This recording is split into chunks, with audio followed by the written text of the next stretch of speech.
반갑습니다.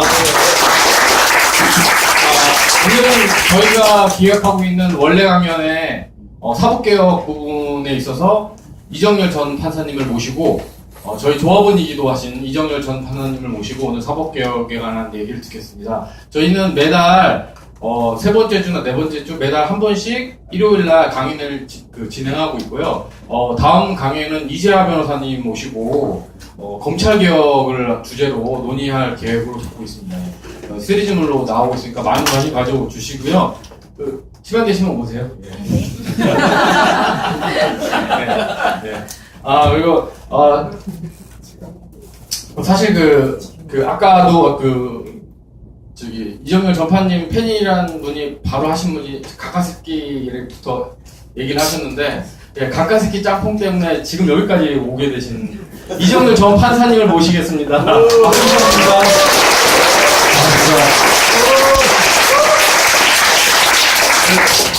실제 짬뽕을 좋아하세요? 네. 그럼요. 예. 네. 짬뽕은 진짬뽕이죠. 진짜. 가뜩이. 예, 인사 부탁드립니다. 예, 인사 올리겠습니다. 아까 사전 행사를 해가지고 좀 뻘쭘해지긴 했는데, 우리 저 관악사고 조합원이고, 지금 미디어통조합 본부에서 법률담당 이사를 맡고 있습니다. 그리고 법원및 동안에서 사무장으로 일하고 있는 이정열입니다. 반갑습니다.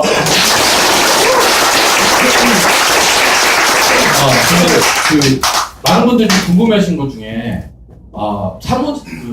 판사 출신 사무장이라는 네임이 부담스럽진 않으세요? 아니요, 전혀요.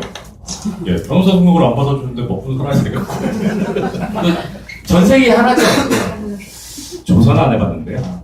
네, 우리나라에서는 아마 없을 거예요. 그래요. 오늘 강연회 하기 전에 이제 아까 방금 얘기 나왔던 그런 삼성 판결도 나왔었잖아요. 이재용 판결도 나왔었잖아요. 그런 거 보면서 사람들이 사법에 대한 불신들이 엄청 심해졌을 것 같은데 그런 부분에 대해서 본인이 마치 법원의 대변인이 되는 상황이 되지 않습니까? 대변인이요? 저도 뭐하러 고립하는 거예요? 많이 물어보시잖아요.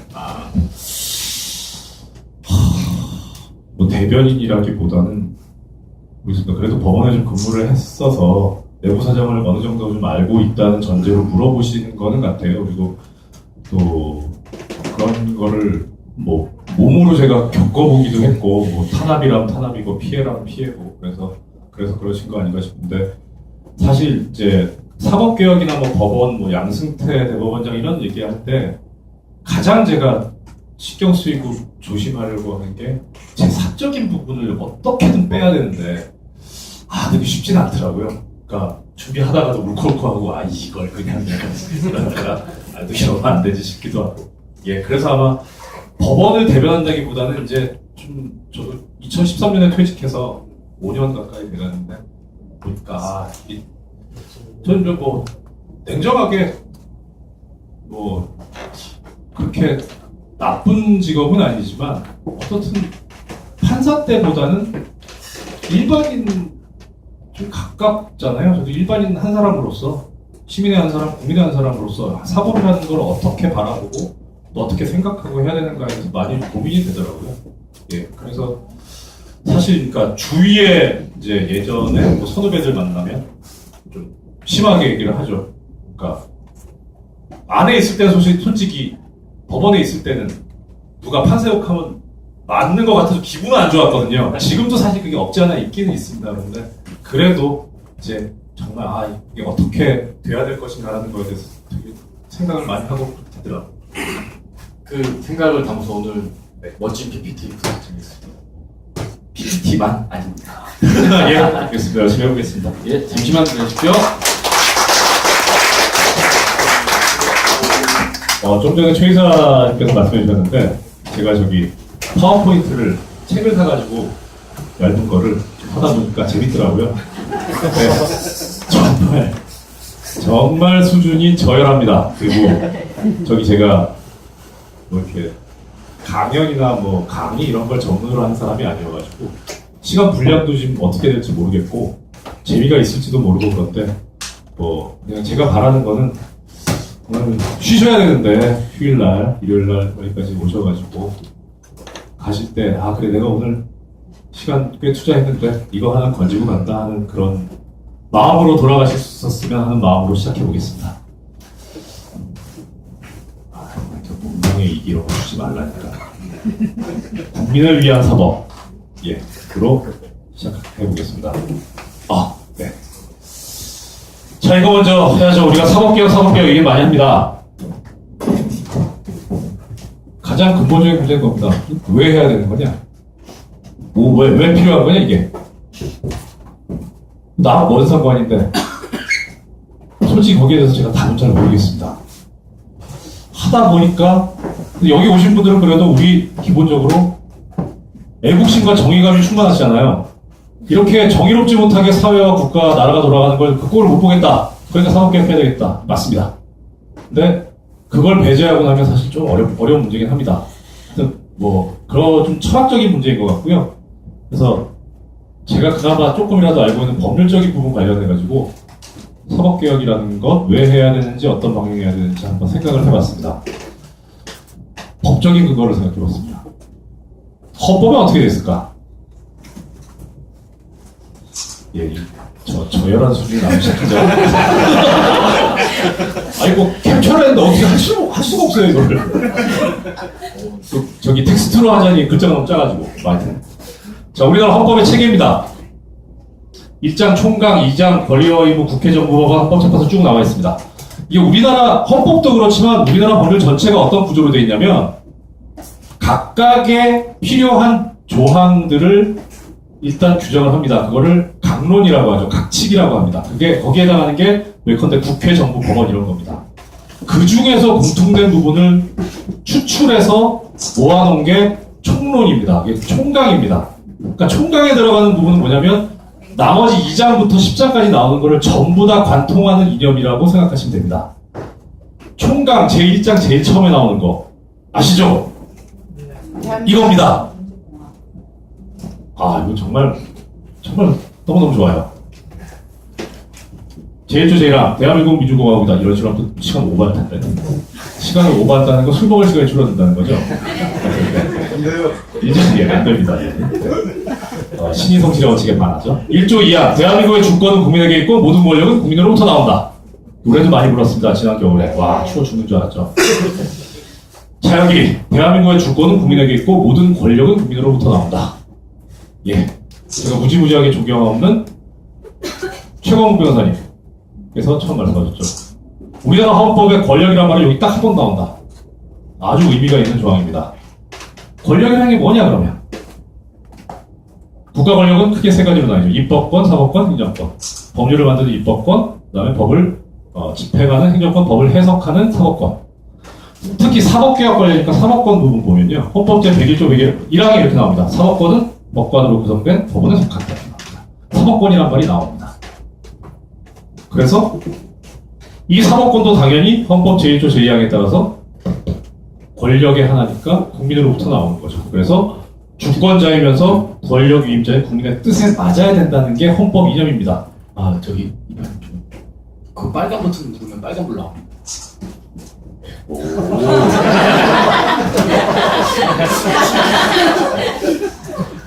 제가 찍어 와서 이거 사용법을 숙지했어야 되는데 여기만 들어오면요 일단 가슴이 먹먹합니다.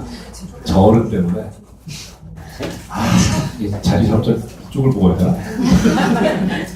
예, 울컥합니다. 사실 저기 오늘 강연이라 그래가지고 처음에 덥석 물었는데 물고 나서 하지 말걸 싶었던 게 어제 봉화 갔어야 되는데 봉화도 못 가고 뭐야 이게 지금. 아무튼 네. 이건 필요 없죠? 네. 자, 우리나라 사법 현실 얘기할 필요도 없죠. 불신이 심각합니다. 얼마나 심각한가? 2015년 12월에 대법원에서 조사한 겁니다. 신뢰하냐? 안 한다 21%, 신뢰한다 30%, 본통이다 45%. 이상하죠? 이걸 왜 넣는지 모르겠어요. 왜? 여기서 있기 때문에. 비슷한 시기에 리얼미터에서 조사한 겁니다. 공정하냐? 불공정하다 70%. 공정하다 23%. 놀라운 숫자다. 23.7%. 아마 법관이나 법원 공무원들이 상당히 많이 조사를 하지 않았을까. 아무튼 법원 신뢰도 58% 불신하고 신뢰한다 37% 정도 된다고 봅니다. 과반이 넘죠? 나중에. 네. 자, 그럼 외국하고 비교합시다. 2014년 조사입니다. 이거는 OECD에서 자체 조사한 겁니다. 갤럽에 의뢰해서. OECD 국가 41개국 중에서 우리나라가 무려 39등입니다. 평균이 54점인데 우리나라 27점, 딱 절반 때렸죠. 네. 외국하고 비교해도 아직. 우리나라 2014년 자료인데요. 이거는 우리나라 국민들이 각계에 대해서 신뢰도를 조사했는데 꼴등 예상 가능하죠? 제 생각에는 아마 청와대가 있었으면 꼴등 먹었을 것 같은데 청와대는 아마 없었던 거예요. 예. 그 위에가 법원. 심지어 검찰, 경찰보다 신뢰도가 떨어집니다. 왜 이런 불신이 생겼을까? 여러 가지 있을 것 같은데 제 수준에서 생각하는 건 세 가지입니다. 권위주의적이다. 권력지향적이다. 정관이요 외부지. 크게 이렇게 분석되지 않나 싶습니다. 권위주의적이다. 두 가지가 있을 것 같습니다. 하나는 법과 법률 용어가 너무 어렵다. 시스템의 문제죠. 두 번째는 판사들, 법원 자체가 문제다. 특권의식을 가지고 있고 국민에 대해서 군림하려고 든다가 아닐까 생각해봤습니다. 법률 용어, 시스템 문제니까 먼저 좀 말씀드리겠습니다. 사실 지금 제가 이렇게 말씀드리고 있습니다만 최근의 사법개혁의 가장 큰 원인은 뭡니까? 그 개혁을 해야 될 가장 큰 원인. 이런 일이 생긴 거. 양승태 때문입니다. 답은 인적 청산을 해야 됩니다. 그래서 이건 사실 별로 쓸모없는 얘기인데 그 얘기 나중에 말씀을 드릴 겁니다만 그래도 인간적으로 사람 얘기 먼저 하는 것보다 제도 얘기를 먼저 하는 게 우리가 그래도 사회 전체와 구조를 바라보는 게 좀 더 낫지 않을까 싶어서 시작을 한 거고요. 사실 필두로 해야 되는 건 양승태와 그 적폐 세력들, 부역자들 빨리 자르고 완전히 다시는 이 땅에서 발로 쓸 수 없도록 하는 게 제일 중요하다고 생각을 하고 있습니다. 자, 그건 염두에 둬주시고요. 자, 법률 용어가 왜 이렇게 어려워졌을까? 결론적으로 일제잔재입니다. 두 가지가 있는데 하나는 우리나라 법이 그때 법이 법령이 도입되는 과정에 문제가 있었고요. 정부 수립된 다음에 사법부 구성원에 문제가 있습니다. 하나만 보겠습니다. 지금 우리가 쓰고 있는 법들은 당연히 대한민국 헌법에 기초하고 있습니다. 대한민국 헌법이 법률의 상위 개념이니까 헌법에서 법률이 나오는 거죠. 그런데 그 근거가 된 헌법, 특히 재헌헌법에 보면 부칙에 100조에 이렇게 되어 있습니다. 현행 법령은 이 헌법에 저촉되지 아니하는 한 효력을 가진다. 현행 법령. 나라라고만 정부가 수립돼가지고 제일 처음 만든 게 헌법인데 그 헌법이 쓸 때 법령이 있었다는 소리잖아요. 이게 지금 현행 법령이. 말이 되냐 이게. 이게 말이 됩니다. 1912년 3월 27일 날 제정이 된 조선총독부 법령에 법례를 조선에 시행하는 건이라고 있는데 이 법령이 뭐냐면 일본의 법률을 그대로 식민지 조선에 시행한다라고 하는 내용의 법령입니다. 그래서 이 조항 때문에 이것이 죽지 않습니다. 이것이 죽지 않고 이것 때문에 그 당시에 일본 민법, 형법, 상법, 어법, 기본법, 민사소송법, 형사소송법 다 조선에서 시행이 됩니다. 그래서 그 중에서 헌법에 어긋나는 것만 빼고는 다 살아남습니다. 법률도 살아남지만 그럼 뭐가 살아남습니까? 용어가 살아남죠. 또 하나. 1949년에 법원조직법이 제정이 됩니다. 정부 수립되고 1년 있다 되죠. 74조 이렇게 되어 있습니다. 본법 시행 당시 법령에 의해서 법관검사 변호사 자격을 법관의 임명에 될 자격이 있는 걸로 간주한다. 뭡니까? 법관에 임명될 자격이 있는 자가 법관, 검사, 변호사의 자격이 있는 자입니다. 이 자격은 누가 줬습니까? 일제가 줬습니다. 일제가 부여한 자격을 갖고 있는 자가 그대로 판사가 될 자격을 가져버렸습니다. 예. 생각할 수 없죠. 법도 일본법, 사람도 일본. 이거 시간 오버하려고 했는데. 저하고 같이 술을 몇 번 드셔보신 분들은 아마 이 스토리를 아실 겁니다. 근데 제가 보아하니 지금 제가 낯익은 분들이 몇 분 계시긴 하지만 대부분이 모르는 분들이라. 1945년 8월 15일 무슨 날인지 아시죠? 광복절. 법률계에서도 그날이 아주 엄청나게 특별한 날입니다. 사법시험이 그날 시행됐습니다. 시행이 시작된 게 시험 날이었습니다. 그날이. 사람들이 전국 조선 팔도에서 사법시험을 보려고 한양에 모였어요. 시험이 오전에 2시간, 오후에 2시간 보거든요. 그래서 나흘을 봅니다. 그 체제가 사법시험 그대로 유지되어 왔어요. 오전 시험을 봤어요. 오후에 감독관이 안 들어오는 거예요. 왜? 일제가 패망했으니까. 12시에 방송 나갔잖아요. 키로 있다가. 근데 거기 있는 사람들은 영문을 모르는 겁니다. 뭐 얘기해 지금. 감독이 안 들어오고 시험지도 안 들어오고 시험을 안 봐요. 그리고 웅성웅성 하다가 일단 그날 해산을 합니다. 그 다음날 시험 보려고 그 다음날 직업 보려고 하니까 이제 알려진 거죠. 일제가 패망했다. 와왔어요. 당연히 없습니다. 그 사람들이 흩어졌어요. 돌아가는 꼴을 보니까 이게 다시 시험을 재개해서 볼 것 같은 느낌이 안 들잖아요. 그래서 사람들이 일부 뜻있는 사람들이 깃발을 듭니다. 야, 이 시험 왜 시행 안 하냐? 이 시행 안 한 거는 우리 잘못이 아니고 기관의 잘못이니까 시험 응시자들 전부 다 변호사 자격을 줘라! 라고 요구를 합니다. 그래가지고 전국 방방곡곡에 사발통문을 돌려요. 최대한 그 당시에 시험 보러 왔던 사람들을 모으는데 10% 정도 연락이 안 되고 다 연락이 됩니다. 그 사람들 전부 다 자격을 부여받습니다.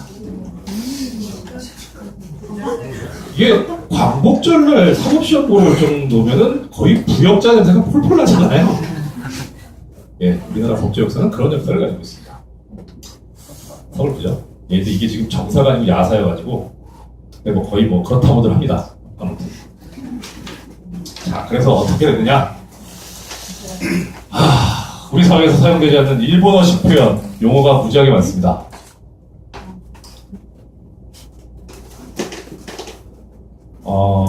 일본 표현 중에 아직도 우리가 쓰는 표현들이 꽤 있습니다. 지금은 거의 잘 안 쓰는데 옛날에 수표 쓰잖아요. 수표 뒤에 인적사항 쓰죠. 이거 뭐라고 합니까? 이서라고 하죠? 예, 이서 이거 일본 표현입니다. 일본 어음법에 있습니다. 우리나라 어음수표법에는 배서라고 합니다. 배서라는 표현 잘 안 써요. 이서라고 합니다. 자, 그리고 채무자가 돈을 안 갚아서 판결을 받아가지고 딱지 붙이죠. 이거 뭐 한다 그럽니까? 반반 달리네요. 예, 압류한다 그러죠. 일본식 용어는 차압입니다. 차압 일본식 용어입니다. 그래서 한번 이상호 기자님께서, 존경하는 이상호 기자님께서 전두환 집에 뭐 한다고 고발 뉴스에 띄우셨더라고요. 뭐 차압하러 간다서 바로 연락해도 차압인 거 있겠습니다. 그런 적이 있어요. 그 다음에 일본식 표현이 그거죠. 모모노 해가지고 모모스이 이렇게 쭉 들어가죠. 그리고 모모테 해가지고 문장이 안 끝납니다. 우리나라 헌법 전문도 그렇습니다. 우리나라 헌법 전문은 한 문장입니다. 저기 사법연수원 들어가서 아주 중요하게 배우는 게 이겁니다. 고묘 법칙이라고. 뭐뭐하며 이렇게 됩니다. 이게 고묘가 번갈아 왔다 갔다 해야지 고고고로 가도 안 되고 몇몇몇으로 가도 안 됩니다. 아무튼 한 문장으로 다 이루어집니다. 공소장 판결문 옛날에 다 한 문장이었어요. 그래서 좀 바뀌었죠. 하지만 어떻든 문장이 깁니다. 그럽니다. 예, 문장 하나가 여러 쪽에 나옵니다. 그래서 법조문도 어렵고 법률 문장도 어려워졌습니다. 그러니까 무슨 소리인지는 모르겠고 그들만의 리그가 돼버리는 거죠. 여기 연대 있으신 분도 계시는데 혹시 삭도가 무슨 말인지 아세요? 예, 케이블카. 예. 예, 지금 어르신들이 계셔가지고. 예. 삭도 이게 지금 우리 법률 용어입니다. 민법에 나오는. 삭도를 송계한다 뭐 어디 나오나? 뭐 나옵니다. 그 케이블카에 빡 오잖아요, 삘이. 그 저기 남산에 그 남산 타워 올라가는 그 케이블카 있잖아요. 그 운영하는 회사 이름이 한국 삭도 주식회사입니다. 예, 그 일본식 용어죠. 아주 살아있어요. 어쨌든 그렇습니다. 잘 들어주셔서 감사한데 제가 원래 준비할 때는 이쯤에서는 지루해가지고 재미없다 이 표정이 나오셔야 되거든요. 그래서 준비해봤습니다. 어려운 법률 용어 관련해서 예. 한번 보시죠.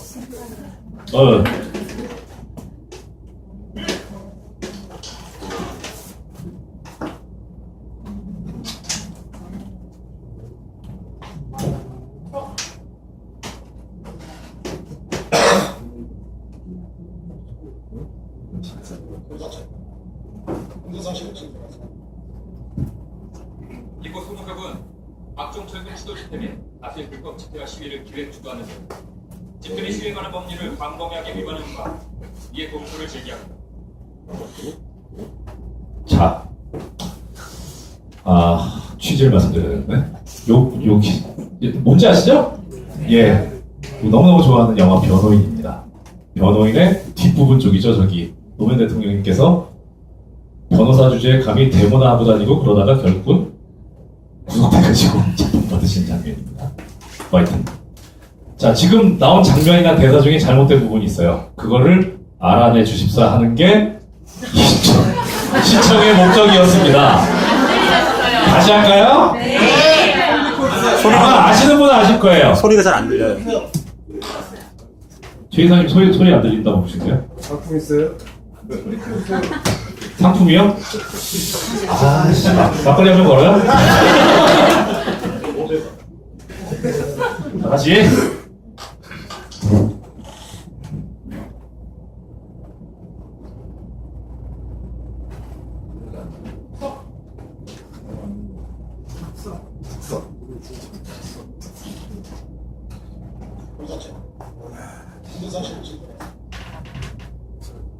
이곳 소속협은 박종철군 수도 집회 및 아시아 불법 집회와 시위를 기획 주도하는 등 집회 및 시위에 관한 법률을 광범위하게 위반한 바 이에 공소를 제기합니다. 자, 다 마시더라도 딱 계시고 스포하지 마시고요. 도움을 위해서 하나 더 갈게요. 이거 아니다. 다음 겁니다. 자동재생 된다며? 뭐가 들어와요? 저기 두 개 됐는데 플레이 재생균 눌러주세요. 일찍 와서 점검했어야 해서 죄송합니다.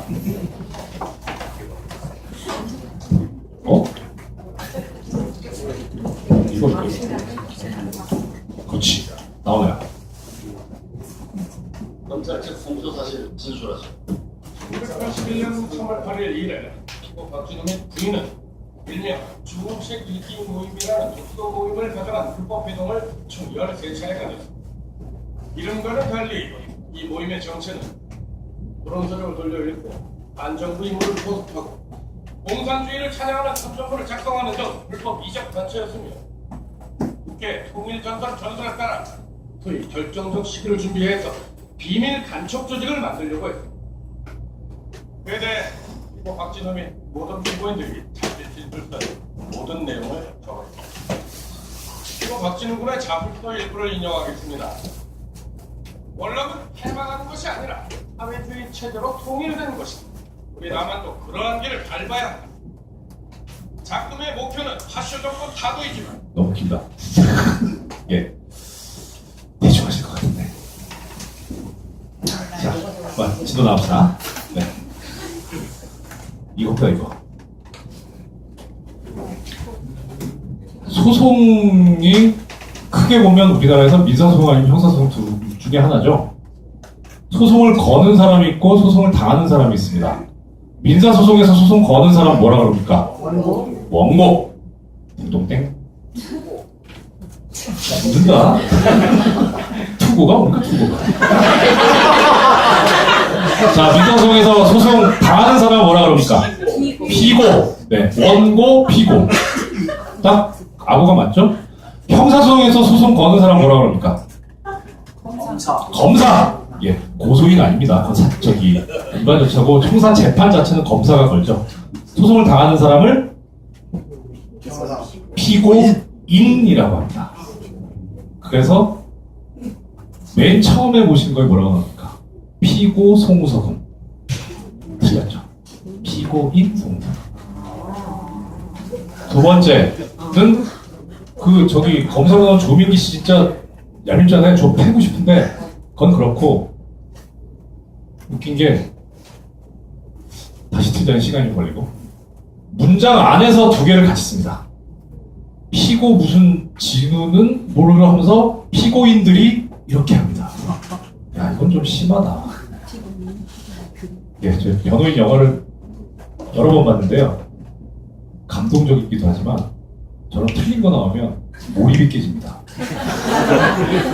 보기가 싫어집니다. 그래 여러 번 봤어요. 자, 그럼 이제 이 질문에 대해서 답을 해줄 수 있을 것 같습니다. 어디가 잘못됐습니까? 이거 맞추시면 막걸리 한 병 드립니다. 피고인 에이 그럼 제가 막걸리 걸리겠어요? 사형이 틀렸어. 처한다. 극형에 처한다.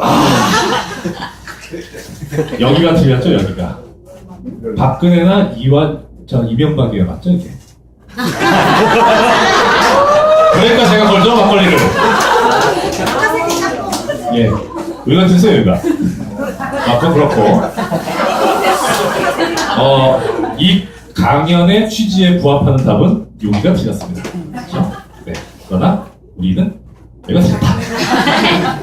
이명박이나 박근혜가 맞다. 예. 자, 이거 그 다음에 있는데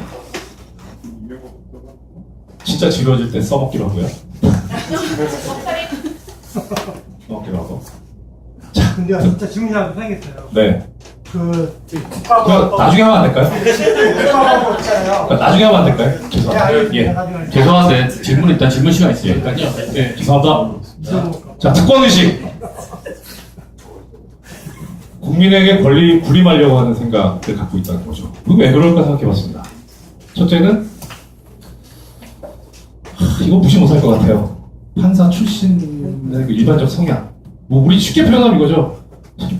저 옛날에 뭐 학교 다닐 때 1, 2등 하던 놈들이 사업시험 붙어가지고 예 그래 나는 내가 생각해도 좀 똘똘한 것 같고 저 공부 못하는 것도 저기 사람이 저게 그런 생각 가지지 않을까. 뭐 극히 일부가 아닐까 싶지만 그래도 은연중에 그 누구죠 나양치 얘기하는 거 보면 개돼지라는 게 그냥 나온 거는 아니게 달랐습니다. 부작용 중에 하나긴 합니다. 판사 임용 과정 어떻게 판사가 되냐면 뭐 아시겠습니다만 사법시험 성적 반, 사법연수원 성적 반 해가지고 판사, 검사 지원을 받습니다. 근데 그때 해마다 선호도에 따라 다르긴 하지만 일반적으로 판사에 대한 선호도가 높거든요. 그래서 결과적으로는 성적 좋은 사람이 판사가 되긴 한데 원래 제도가 그런 건 아니에요. 하여튼 결과적으로 그렇게 돼서 판사가 됐다는 건 나름 학교 다닐 때도 어느 정도 상위권에 있었고 게다가 사법시험이라는 시험도 통과한 데다가 거기서 판사까지 됐다면 성적상으로는 상당한 거죠. 뭐 어떻게 보면 그런 사람들이 필요하긴 합니다. 저도 보면 저희 연수원 동기나 이렇게 같이 근무하는 판사들 보면 야 진짜 취미가 공부고 특기가 시험 보기고 이런 사람도 있어요.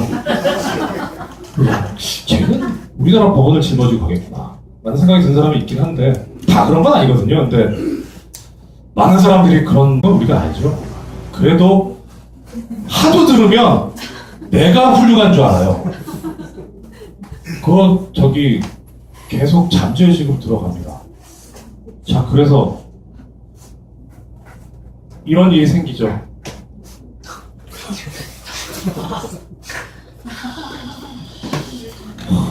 이건 정말 충격이었어요.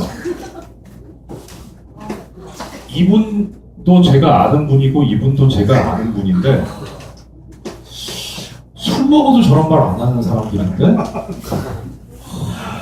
이게 참 깝깝했죠.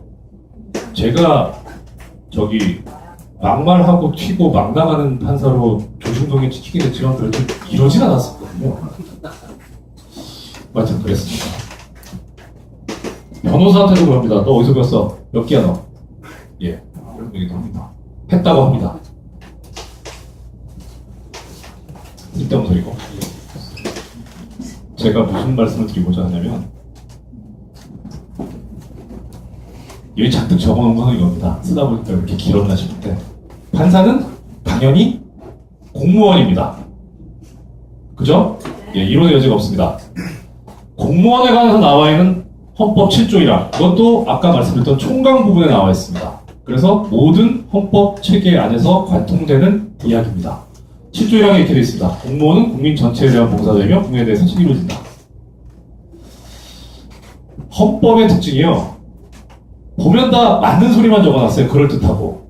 이게 무슨 의미를 가지는가는 사실 좀 해석이 필요한데 그런 걸 위해서 그런 게 이제 필요하니까 저 같은 사람들이 먹고 사는 거죠. 이걸 해석하기 이렇게 합니다. 여기다가 액센트를 줍니다. 국민 전체. 이게 무슨 소리냐면 공무원은 국민 전체에 대해서 책임을 지는 사람이지 정권에 대해서 책임을 지는 사람이 아니다라는 얘기입니다. 이게. 그래서 정권이 바뀌더라도 공무원 함부로 자르지 마라. 직업공무원 제도를 규정한 거다라고 헌법 체계는 나와 있습니다. 근데 이게 우리 국민이 만든 법이잖아요. 헌법을 직접 참여해서 국민투표를 거치니까. 그것보다는 지금 우리 인식은 여기에 있지 않을까. 공무원 봉사자다. 군림하려고 그러지 마라 니네. 우리가 세금 내고 우리 내는 돈으로 니네 봉급 받아서 먹고 살자냐. 그럼 우리한테 봉사해주면 우리를 갖고 가르치려고 드냐. 예. 얼마 전에 그 언론계에서도 그랬죠. 야, 우리가 독자인데 우리가 너네 구독해주고 후원금 내가지고 운영되는 것들이 우리를 가르쳐. 그거잖아요. 우리가 주인인데 주인의식을 갖고 있는데 예, 그 의미로 지금 가고 있어요. 아주 바람직한 현상이라고 생각합니다. 근데 이거에 대해서 인식이 아직 별로 없습니다. 공무원들이. 특히나 법원 검찰. 아직까지 특히 아까 사전 그거 할 때 말씀드렸던 그 이재용 씨 판결 설명제를 보면요. 왜 이런 결론을 냈고 이렇게 인정이 됐는지를 전혀 설명을 안 하고 내가 이렇게 했어. 예요. 그것만 보면.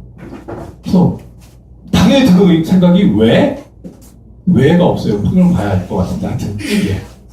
오만합니다. 자, 권력지향적이다. 우리 다들 생각하고 있죠.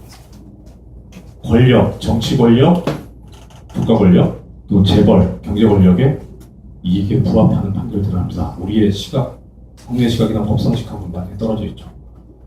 원세훈 판결도 그렇지만 많이 드는 예가 재벌에 대한 상호정찰제 판결이라고 얘기를 합니다. 이거 어디서 나오는 건지 법적으로 한번 근거를 말씀드릴게요. 헌법제 62조에 있는데 1항에 집행유예를 선고하려면 요건이 있습니다. 3년 이하의 징역 또는 금고의 형을 선고할 때, 금고는 뭐 생각하실 필요 없고요. 3년 이하의 징역을 선고할 경우입니다. 3년이 넘어가면 집행유예가 안 됩니다. 그래서 최지성, 장충기, 이재용은 집행유예 대상이 안 됐죠. 4년 5년이니까. 형성수, 박상진은 2년 6월 3년이니까 집행유예 대상이 됩니다. 집행유예 선고할 때 어떻게 한다? 1년 이상 5년 이하의 기간을 정해서 합니다. 연단입니다. 집행유예가 2년, 3년, 4년 이렇게 나가지 뭐 2년 6월, 집행유예를 2년 6월 이렇게 하지 않습니다. 다 연단이라고 합니다. 이렇게. 그래서 맥시멈이 3년 이하 선고할 때니까 3년. 유예기간은 맥시멈이 5년. 그래서 3년에 5년이 집행유예 선고할 때 제일 높습니다. 거의 없습니다. 재벌 빼놓고. 그건 뭐냐? 그 요건에 해당하지 않는데 재벌 봐주겠다는 거죠. 어떤 요건이 있을 때? 형법제 51조의 사항을 참작하여. 51조가 뭐냐면 정상에 참작할 만한 이유가 있는 때입니다. 아까 사전에 좀 말씀드렸습니다만 피해 회복도 안 됐고 자백했습니까? 이번에 이재용 관련 사건에서 안 했어요. 그럼 뭘 뜻합니까? 반성도 안 해요. 뉘우치지도 않아요. 피해 회복도 안 됐어요. 증거 조작도 했어요. 근데 이걸 해줬어요. 참작하게 했어요. 뭘까 정말 궁금합니다. 돈 먹은 거 빼고. 자, 그럼 이런 게 어디서 나올까? 왜 권력지향적이 될까? 시스템적인 걸 빼고 나면요, 판사들이 대인관계가 참 편협합니다. 일단 다른 사람들을 만날 시간도 없고요.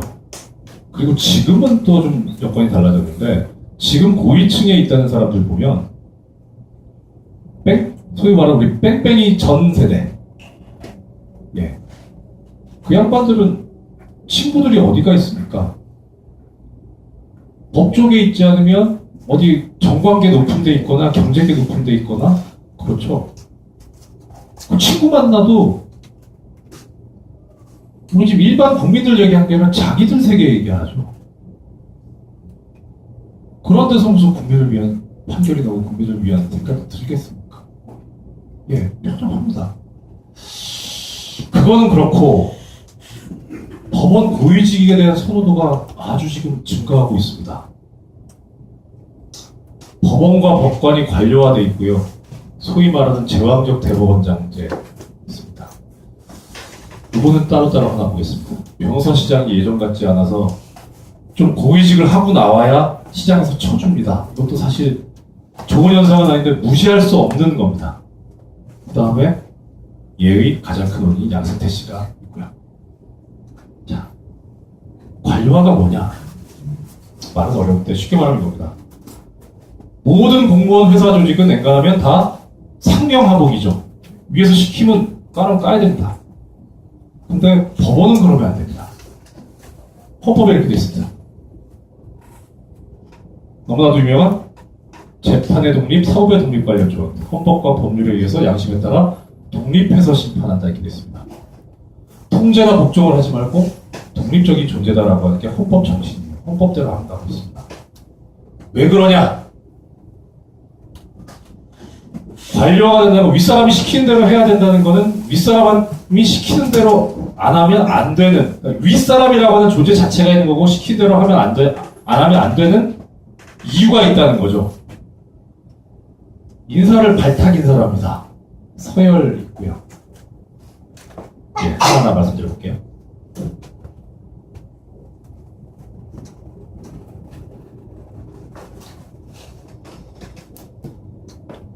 발탁 인사.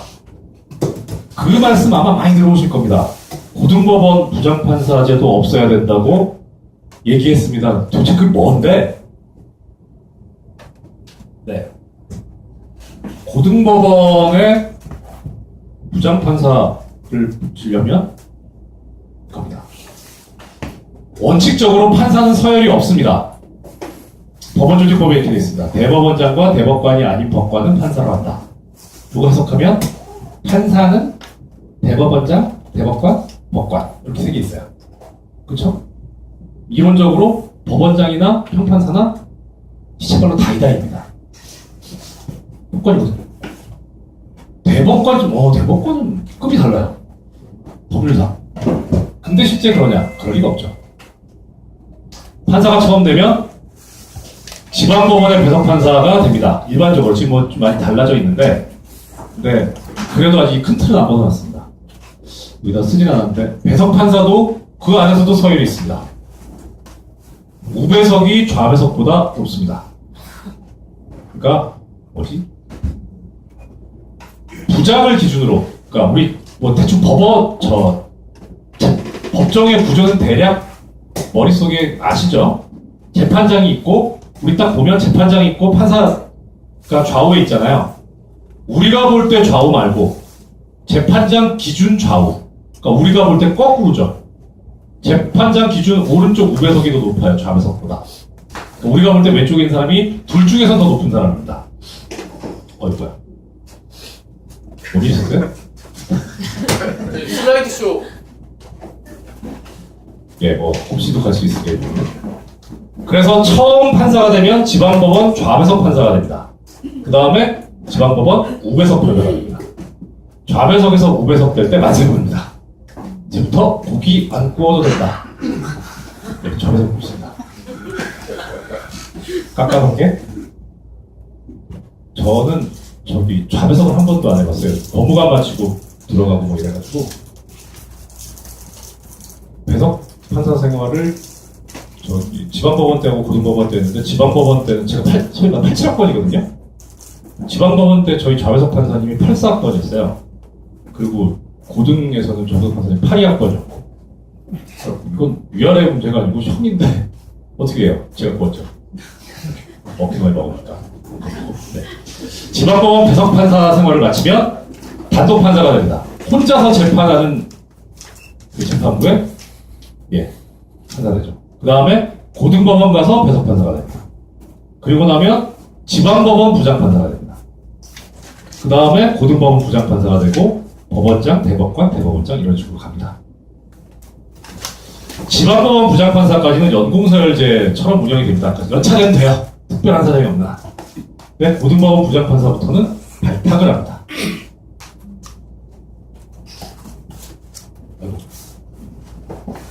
그래서 어떤 얘기가 있었냐면 아까 원세훈 판결 말씀드렸었는데 원세훈 전 국정원장 1심 판결 선고되고 그때 성남지원의 김동진 부장판사가 법원 내부 게시판에 글을 씁니다. 지록 위반의 판결이다. 그랬죠? 고등부장 승진이 그렇게 좋으냐? 그 재판장이 그해 고등부장 승진 대상 됐어요. 너무 아픈 데를 건드렸죠. 네. 그만큼 중요합니다. 자. 제왕적 대법원장. 사실 좀 저는 이 말이 마음에 들지는 않습니다. 제왕적 대통령제라고 할 때 그것도 사실 마음에 안 들어요. 1987년도에 현행 헌법이 개정이 되고 나서 대통령이 여러 분 계셨는데 존경하는 김대중 대통령님, 노무현 대통령 계실 때 제왕적 대통령이라고 했습니까? 그렇게 됐습니까? 근데 박근혜 때 이럽니까? 제도의 문제가 아니고 사람의 문제 아닐까? 대법원장도 그렇습니다. 물론 잘 굴러온 건 아니지만 왜 양승태만 이럴까? 더 사람의 문제일 겁니다. 이 말에 별로 동의는 못하겠는데 그 중에서 요소를 좀 뽑아보긴 했습니다. 사법행정권이 집중이 돼 있어요. 그건 맞습니다. 권한은 있는데 의무나 책임이 없습니다. 무슨 말이냐면 법원도 국가 권력의 일부니까 국회의 통제를 받아야죠. 국정감사 받습니다. 그런데 국회에 출석하거나 국정감사할 때 대법원 국정감사하면 대법원장은 안 나갑니다. 법원 행정처장이 나가도록 법에 그렇게 되어 있습니다. 행정부 국무총리 나가죠. 물론 대통령은 안 나갑니다. 예. 그래서 책임을 지지 않습니다. 왜 이렇게 뒤집혔냐? 죄송합니다.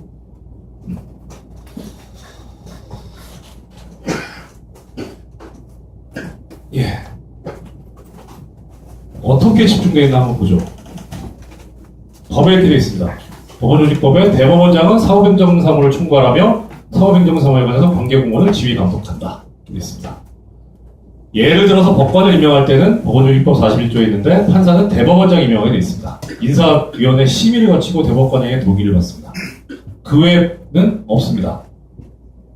법원하고 비교되는 검찰. 검사를 보직할 때는 법무부 장관 제청해야 되고 검찰총장 의견을 들어서 대통령이 합니다. 이 절차 거쳐야 됩니다. 그래서 한번 저 야당 애들이 딴지 걸 때 그랬죠. 저기 법무장관이 김수환 총장이 사표 내고 없는데 뭘 근거로 지금 인사를 하고 있느냐, 제청도 없는데. 예, 대검차장이 대행으로서 했죠. 이조항 들면서 법 어긴 인사다라고 딴지를 걸었던 겁니다. 아무튼 상명하고 있는 검찰도 이런 통제가 되어 있는데 법원은 아무 통제가 없습니다. 헌법은 아까 다시 돌아가서 법관으로 구성된 법원에게 사법권을 맡깁니다. 이때 사법권은 재판권도 있지만 사법행정권도 있습니다. 그래서 사법행정권이 포함된 사법권은 법원에 속하지 법관에 속하는 게 아니죠. 그래서 최근에 있었던 전국 대표 판사회의가 사법행정의 판사회의가 할 수 있도록 하라라고 하는 게 여기서 나온 얘기입니다. 법원장이 하지 마라. 법원에 속하니까 가끔 법원에서 하도록 하자라고 하는 얘기입니다. 자, 슬슬 왔어요. 네, 이제 다시 준비한 거 하나. 얘기한 저도 재미가 없는데 들으서 얼마나 재미가 없겠어요.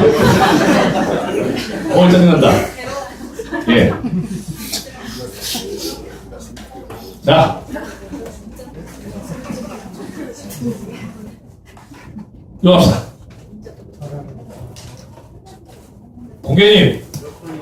공개님 들어주세요. 없다. 보이스피싱 수사를 담당하는 강력부를 투입해 전국적인 단속을 약속으로 했고 조직 총책에 대해서 법정 최고형으로 처벌해야 한다며 엄단 의지를 나타냈습니다. 이종원 기자입니다. 자, 여기 틀린 거 없습니다. 다음 판에 틀린 게 나옵니다. 뭐가 틀린지 한번 보세요.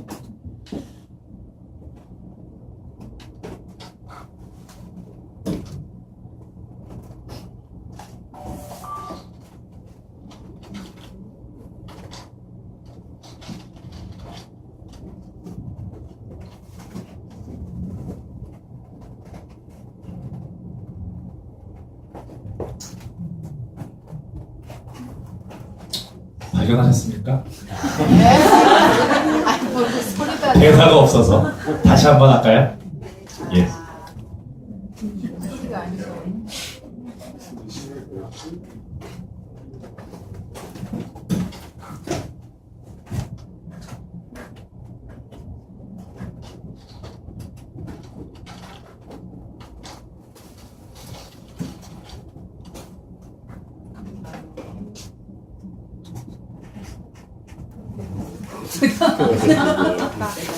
자, 저기 예, 일단 말씀드릴게요. 이전에 그 YTN 뉴스는 그거였습니다. 보이스피싱에 대해서 엄단하겠다. 법정 최고형을 구형했다. 앞으로 법정 최고형 뭐죠? 사형? 예. 법에 대해서 그 법에 대한 거에 중에서 치고요. 예. 이렇게 정답을 얘기하시면 도대체 이 강연을 뭐 하라는 거예요? 쓸데없이. 술이나 먹지. 법정이라고 하는 걸 한글로 쓰면은 똑같은데 두 개입니다. 요렇게 쓰는 게 있고 요렇게 쓰는 게 있습니다. 요게 법에서 정해진 방금 말씀하신 겁니다. 요거는 실제 재판이 벌어지는 장소, 영어로 코트를 가리키죠. 자, 그럼 법정 최고형 하면 우리는 어떤 생각이 듭니까? 예, 사형. 왜? 법정에서 선고할 수 있는 최고형이다 이렇게 생각하잖아요. 그 사형이 딱 떠오릅니다. 예컨대 사기죄, 보이스피싱 사기죠. 예, 사기 범죄니까 사기죄를 예로 들어보겠습니다.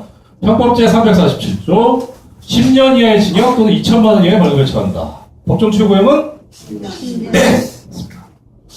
그만 한번 술 먹죠 이제. 예, 맞습니다. 법에 정해진 최고형이 법정 최고형입니다. 그럼 왜 저런 소리를 할까? 왜 계속 법정 최고형, 법정 최고형이 할까? 겁먹으라는 겁니다. 법정 최고형을 구형하겠다라고 하면 우리는 받아들일 때, 보이스피싱 지칭하면은 사형을 당할 수가 있겠죠. 그 다음, 예전에 저때 진짜 신기했던 게 그거였습니다. 음주운전을 엄다한다. 삼진아웃제를 도입해서 법정 최고형을 부여하겠다. 뭐예요? 음주운전을 세 번 하면 사형을 시킨다. 이런 황당한 경우가 있습니까? 예. 겁을 주는 겁니다. 국가 공권력이 이렇게 위대한 거니까 개기지 마라. 이 얘기를 하자고 합니다. 근데 이때 법정 최고형은 요게 아니죠. 요겁니다. 자, 그러면 아까 아시다시피 그 영화도 변호인입니다. 돌리겠습니다. 그 장면은 어떤 장면인지 아시죠? 그 배우분 성함은 모르겠는데 저기 송우석 변호사의 고등학교 동창이죠? 그 신문 기자분이신데 이렇게 저 동기회장 되셨을 때 싸우죠? 예, 너 같은 게 뭐 변호사냐 뭐 이렇게 해가지고 그래갖고 완전 쓰레기 취급하고 있었는데 송우석 변호사가 시국사건 변론할 걸 보고 감동을 받아서 기사를 썼죠. 그래서 넘겨서 근데 데스크에서 뭔 짓을 했는지 기사가 정반대로 나오고 그 양반은 자기 기사를 보기 위해서 신문사에서 밤을 새고 나서 가판을 받아보는 그 장면입니다. 예. 자, 다시 한번 갈게요. 이제 답 챙길 수 있을 겁니다. 아까 신문 나오면 거기서 그냥 정지 좀 해주세요.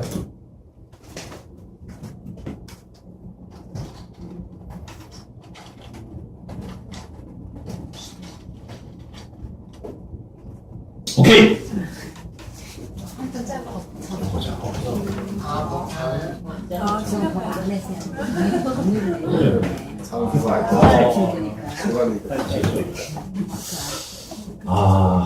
예, 애석하게도 제가 직업병이 워낙 심해가지고 이걸 영화 시사의 날 봤어요.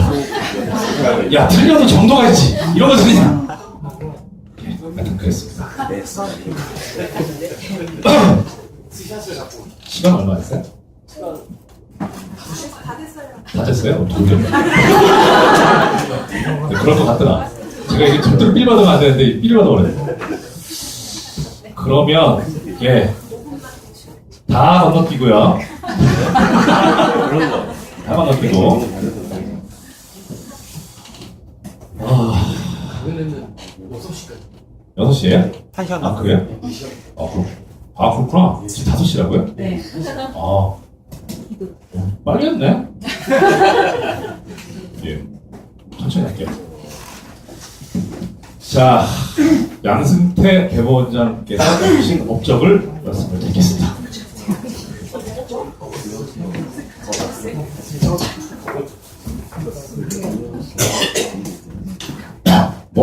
두말할 나위 없이 사법부 블랙리스트입니다. 엄청난 업적이죠. 기대가 되는데 저도 있을 것 같은데 이게 아직 안 나와서. 자, 또 하나는 법관 재임용 제도를 남용을 합니다. 승진 정보인 사건을 남용했었고요. 직예권을 남용했어요. 자기가 쓸 수 있는 가장 큰 권한이 인사권이거든요. 그건 다 남용한 겁니다. 어떻게 했느냐? 예컨대 법관 재임용 제도를 보겠습니다. 법에는 이렇게 되어 있습니다. 헌법에 대법원장과 대법관이 아닌 법관의 임기는 10년으로 하고 연임할 수 있다 이렇게 되어 있습니다. 사실 우리가 판사가 임기가 있다는 것도 잘 모르실 겁니다. 헌법에 있습니다. 10년입니다. 임기가. 그 뭐죠? 10년 계약직이에요 원래. 아무튼 그런데 이게 취지는 그거죠. 농땡이 치지 말고 한 번 됐다고. 판사가 신분 보장이 워낙 탄탄하고 파면이나 해임이 안 되고 하니까 독립해서 또 재판하고 그러니까 사실 탄탄합니다. 그러니까 혹시 이상한 사람이 나올지도 모르니까 그때 대비해서 재임용 제도를 도입을 합니다. 88년도에. 그 도입되고 23년 동안 3명 탈락했습니다. 재임용사.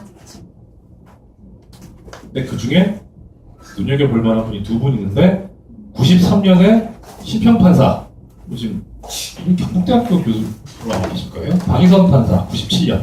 이 2분은 법원개혁 주장 있었습니다. 재임용 탈락합니다. 한간에 의한 2분이 뭐가 좀 문제가 있었다고 하는데 그건 그렇고 그래도 그렇지. 97년 이후에 나오는 분이 서기호 판사입니다. 언제? 2012년. 15년 만에. 그리고 그 다음에 없습니다. 서기호 의원 재임용 탈락할 때 법원행정처하고 대법원에서 내세운 논리가 이거였습니다. 향후 법관의 근무 평정을 강화하고 법관의 자질을 엄격하게 심사해서 법관의 자격이 없는 자를 엄밀히 가려냄으로써 국민을 위한 사법을 신뢰하고 국민의 신뢰도를 증진시키겠다. 맞아요. 맞는 말이죠. 그래야죠.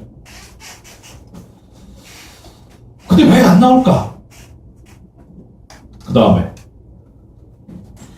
이게 제도가요 이렇습니다.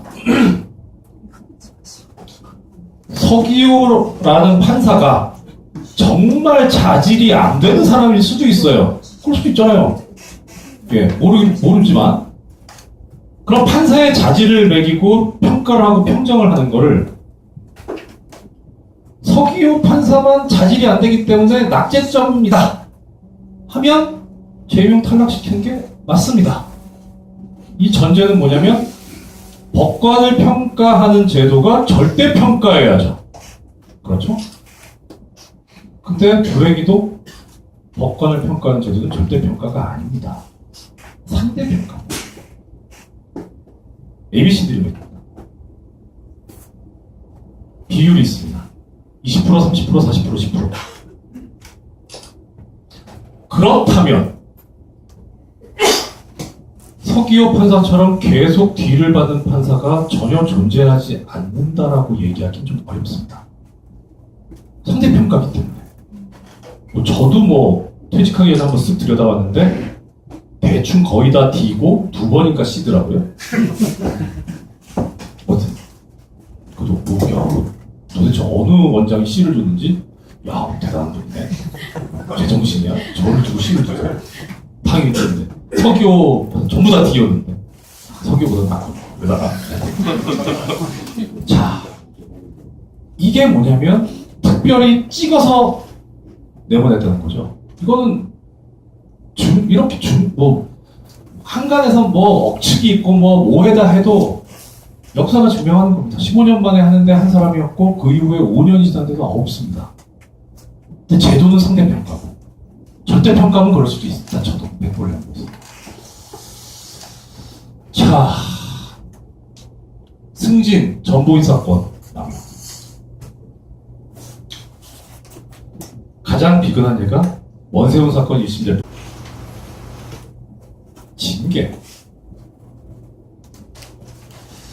사전 지식으로 징계 종류를 말씀드려볼게요. 법관 징계법에 있는데 종류는 3가지입니다. 정직, 감봉, 견책. 파면 해임은 없습니다. 왜냐하면 헌법상 그렇게 되어 있습니다. 정직하고 감봉하고 생각해보면 사실 단어 느낌상으로 감봉이 더 높을 것 같은데 정직은 일도 안 하지만 돈 자체를 아예 안 줍니다. 감봉은 보수를만 깎는 거예요. 업무는 합니다. 그러니까 정직이 훨씬 더 높고 기간이 1개월 이상 1년 이하입니다. 그러니까 판사에 대한 징계 중에 제일 센 거는 정직 1년입니다. 정직 1년 받으신 분 있습니다.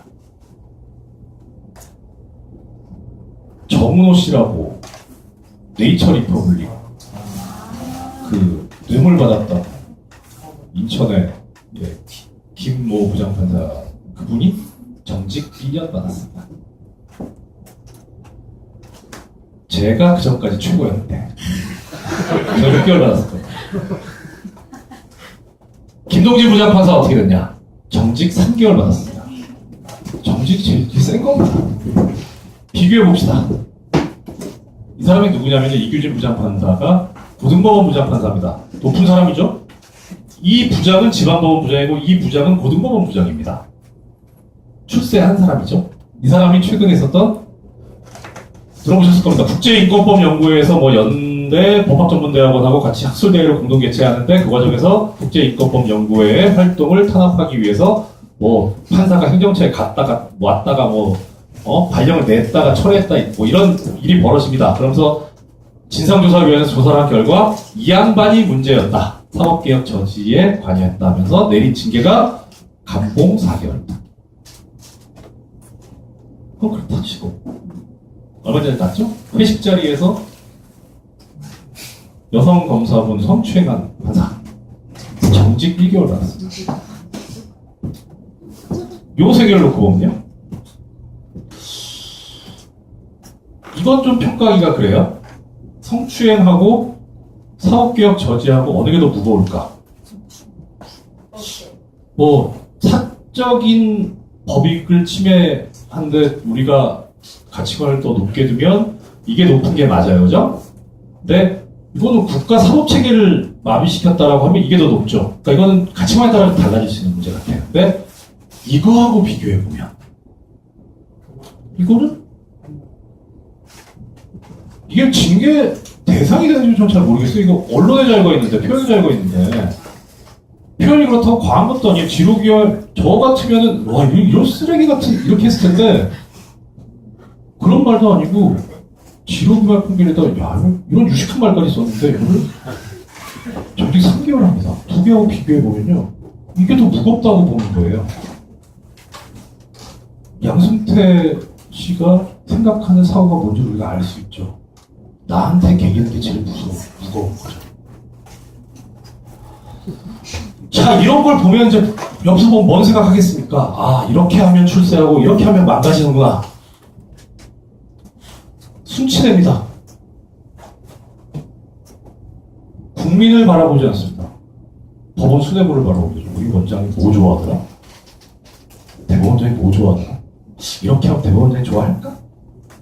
예, 불행히도 아무도 그런 얘기를 안 하지만 불행히도 판사들 머릿속에 있습니다. 없을 수가 없습니다. 그러니까 국민을 바라보지 못하니까 사회 변화나 발전 속도를 따라가지 못합니다. 안 그래도 법이나 법률계가 사회 변화에서 제일 늦죠. 제일 보수적이다. 그럴 수밖에 없죠. 룰을 바꿔야죠. 만약에 저기 사회 변화를 따라가려면. 그러니까 더딥니다. 그런데도 못 따라갑니다. 신뢰를 얻을 수가 없죠. 자, 질문 시간 받고 답변 시간 확보하기 위해서 해결책을 생각했습니다. 저는 가장 중요한 해결책이 이거라고 생각합니다. 국민을 위한 사법이 아니고 국민에 의한 사법이 되어야 된다고 생각합니다.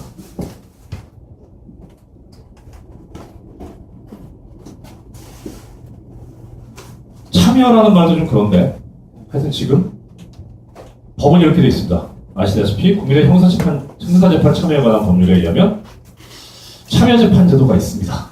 그런데 법에 되어 있죠. 편결과 의견, 그러니까 배심원들이 내는 편결과 의견은 법원을 기속하지 않는다. 법원이 안 따라가도 된다는 겁니다. 이거는 어쩔 수 없어요. 왜냐하면 헌법에 모든 국민은 헌법과 법률이 정한 법관에 의한 재판을 받을 권리를 가지고 있습니다. 예외는 딱 하나 있습니다. 군사법원. 법관의 자격이 없는 군인이 재판을 하죠. 헌법이 있습니다. 그 외에는 법관에 의한 재판을 받을 권리가 있어요. 그러니까 배심원이 뭘 정했는데 그걸 법관이 따라야 된다면 그거는 위헌의 문제가 생깁니다. 헌법을 바꿔야 됩니다.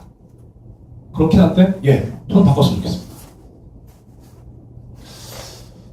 제가 독일에 연수를 한 열흘 정도 갔었던 적이 있는데요. 그때 참 인상적이었어요, 재판이. 재판 사건 내용은 절도인가? 뭐 그랬었던 것 같은데 피고인이 부인을 합니다. 그러니까 재판장이 전화를 꺼내요. 전화를 해요. 뭐야? 그 피고인을 체포한 경찰관한테 전화하는 겁니다. 이제 통역분이 설명해 주시는데 뭐라고요? 지금 재판 중인데 피고인이 부인을 한다. 당신 지금 시간 내냐? 왔어요, 경찰관이.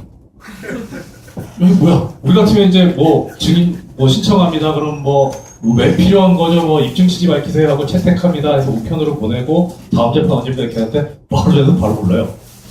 괜찮네. 동네가 그렇게 작은 동네도 아니었던 것 같은데. 그래서 그날 심리가 끝납니다. 그 다음날 선고하겠대요. 뭐야? 우리는 2주 후에 선고하는데.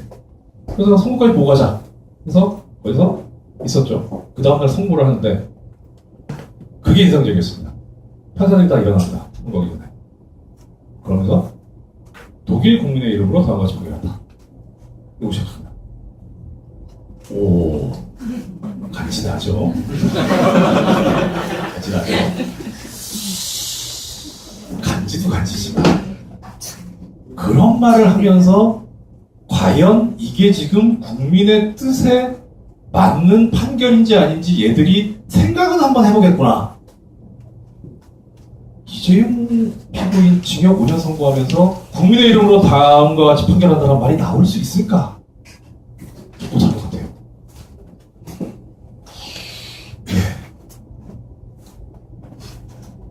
아무리 형식적이더라도 그런 거라도 좀 했으면 좋겠습니다. 뭐 개헌이 될지 안 될지 모릅니다만은 판사들이 야 이건 내가 국민의 이름으로 하는 거다 라는 생각 좀 가지게. 다음 선거 미묘합니다. 뭐냐면 대법원장이나 법원장을 선거로 뽑자는 거죠. 선례가 있습니다. 우리나라가 대법원장과 대법관을 선거로 뽑은 선례. 제2공화국 때였습니다. 헌법에 있었습니다. 78조에 보면 대법원장과 대법관은 법관의 자격이 있는 자로서 조직되는 선거인 단위를 선거하고 대통령이 확인한다. 간선제죠. 법관의 자격이 있는 자에 의한 간선제. 그래서 대법원장과 대법관은 선거를 하고 나머지는 대법원장이 임명하는 걸로, 그리고 대법관에게 결의가 있게. 그 외에는 결의는 아니었어요. 그 대법관에게 결의를 해야 되는, 상당히 강화시켰죠. 대법원장의 권한을 줄이고. 그렇게 해서 대법원장 및 대법관 선거법이 만들어집니다. 1961년 4월 26일 날 말씀드린 대로 법관의 자격이 있는 자를 선거인을 했어요. 이 선거가 안 됐습니다. 왜? 선거일이 62년 5월 17일이었습니다. 이 전날 아주 중요한 역사적인 일이 벌어지죠. 네, 그래서 선거가 무산이 됐습니다. 될 뻔했죠. 그러니까 우리나라에서 대법원장과 대법관을 선거로 뽑는 거에 대해서, 법원장을 선거로 뽑는 거에 대해서 선례가 없기 때문에 안 된다라고 주장하는 거는 어디 가서 그런 얘기하는 사람 있으면 무식하지. 한번 해주십시오. 우리 제2공화국법 때 있었습니다. 그리고 제도를 시행하지 않은 것도 아니고 쭉 잘 나가다가 반란 세력에 의해서, 역도들에 의해서 이 선거가 무산이 됐습니다. 자, 고민해봐야 되는 건 겁니다. 실현 가능성이 있냐? 저는 그냥 선거하는 게 좋냐 안 하는 게 좋냐 둘 중에 하나 찍어라 그러면 선거하는 게 좋을 것 같아요. 근데 사실 조금 걱정은 스럽습니다. 일단 장점은 그거죠. 민주적 정당성 부여에서 국민주권 원리를 부합합니다. 예. 단점. 이게 좀 걱정입니다. 가치 중립적이기 때문에 선거라는 게, 선거를 해서 박시환 대법원장이나 김명수 대법원장이나 김병로 대법원장이 선출되면 땡큐인데 양승태 대법원장이 선출되면 깎아. 우병우 대법원장이 얼마나 깎아먹겠습니까? 깎아죠. 우리 그렇게 안 될 거라고 단언 못하죠. 박근혜도 대통령이 됐으니까. 네. 그게 좀 걱정스럽습니다. 현실적으로 아마 될까 싶은 게, 또 하나의 단점은 이겁니다. 저기, 제가 고치려고 하다가 못 고쳤네요. 지금 법원이 국회에 대해서 가지고 있는 유일한 약점이 그거죠. 국회의원은 선출직인데 판사는 선출직이 아니라는 겁니다. 이 선출직이라는 거에 대한 자부심들이 되게 강합니다.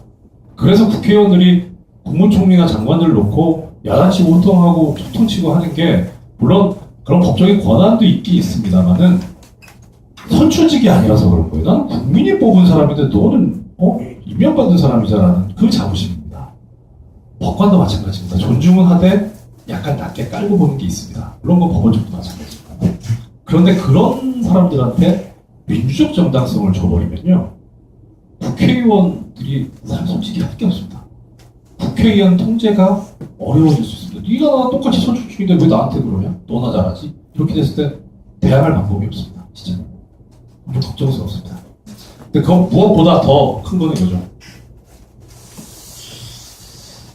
자, 우리나라 선거 중에서 유권자가 제일 많은 선거가 뭐죠? 네, 대통령. 두 번째 어디입니까? 두 번째 경기도지사. 경기도지사랑 동점이 경기도교육감 2등입니다. 공동 2등. 공동 3등 어디입니까? 서울시장. 예, 서울시장. 그래서 경기도지사, 서울시장 이분들이 차기 대권 후보로 올라오는 게 사실 당연합니다. 왜냐하면 그 다음에 갈 때가 대통령밖에 없어요. 그런데 대법원장을 선거로 뽑습니다. 전국 선거입니다. 대통령이랑 같아요. 대법원장 임기가 6년인데 뭐 개헌사항이니까 뭐 어떻게 될지 모릅니다만 하여튼 현행대로 생각하고 자 6년 대법원장 했습니다. 뭔 소리 나오겠습니까? 대통령 하나 좀 나올 겁니다. 뭐 하려고 정치권에서 그런 사람을 키울까? 이게 옳고 그름을 떠나서 현실인 게요. 예를 들어서 홍준표 지사 한번 생각해보세요. 경남도지사 했죠. 이분이 물론 개인적인 특수성도 있겠습니다만 사실 그냥 이렇게 간단하게 생각해보면요. 오만한 이유가 있어요. 그 양반은 경상남도를 선거구로 하는 데서 뽑힌 사람이에요. 인구가 얼마입니까, 거기가. 근데 대응하는 데는 국회의원도 아니고 도의원이에요. 그 시체말로 나는 500만 표 받고 당선됐는데 너는 10,000표 받고 당선됐잖아. 끝도 안 되는 게 어디 나한테. 그래서 지방자치단체에서 이 자치단체장하고 의회 사이에 갈등이 생기는 게 예를 들어서 경남도지사하고 국회의원하고 대립을 보세요. 창원을 예로 들면 창원이 많아요. 마산 하포, 마산 회원, 뭐 창원 성산, 진해, 그 시 하나에서도 6, 7명 나옵니다. 근데 경남도지사는 딱 한 명이에요. 국회의원하고도 해도, 그러니까 예를 들어서 우리 저기 서울시장. 고양시를 예를 들어볼게요. 고양시의 시장님, 최성 시장님 한 분 뽑죠. 고양시의 국회의원 몇 명 뽑습니까? 그렇게 생각해보면은 시장보다 국회의원이 훨씬 더 표의 가치가 떨어집니다. 하는 일은 훨씬 더 지금 포괄적인데 뭔가 좀 약간 이상하다는 생각은 들어요.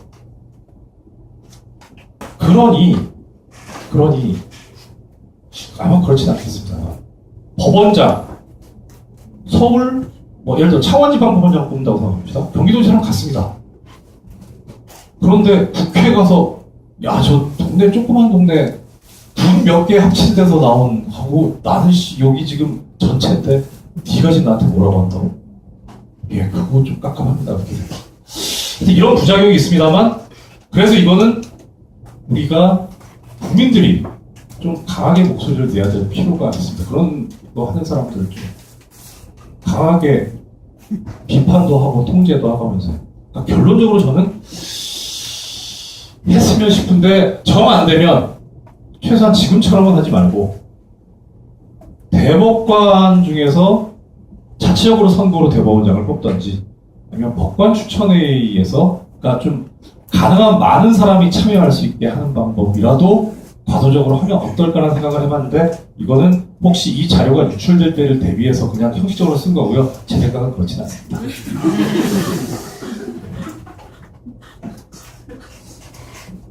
지금 국회 개헌특위에서 사법평의에 얘기하고 있습니다. 마지막 얘기일 것 같습니다. 여기다가 사법행정권을 주어야 됩니다.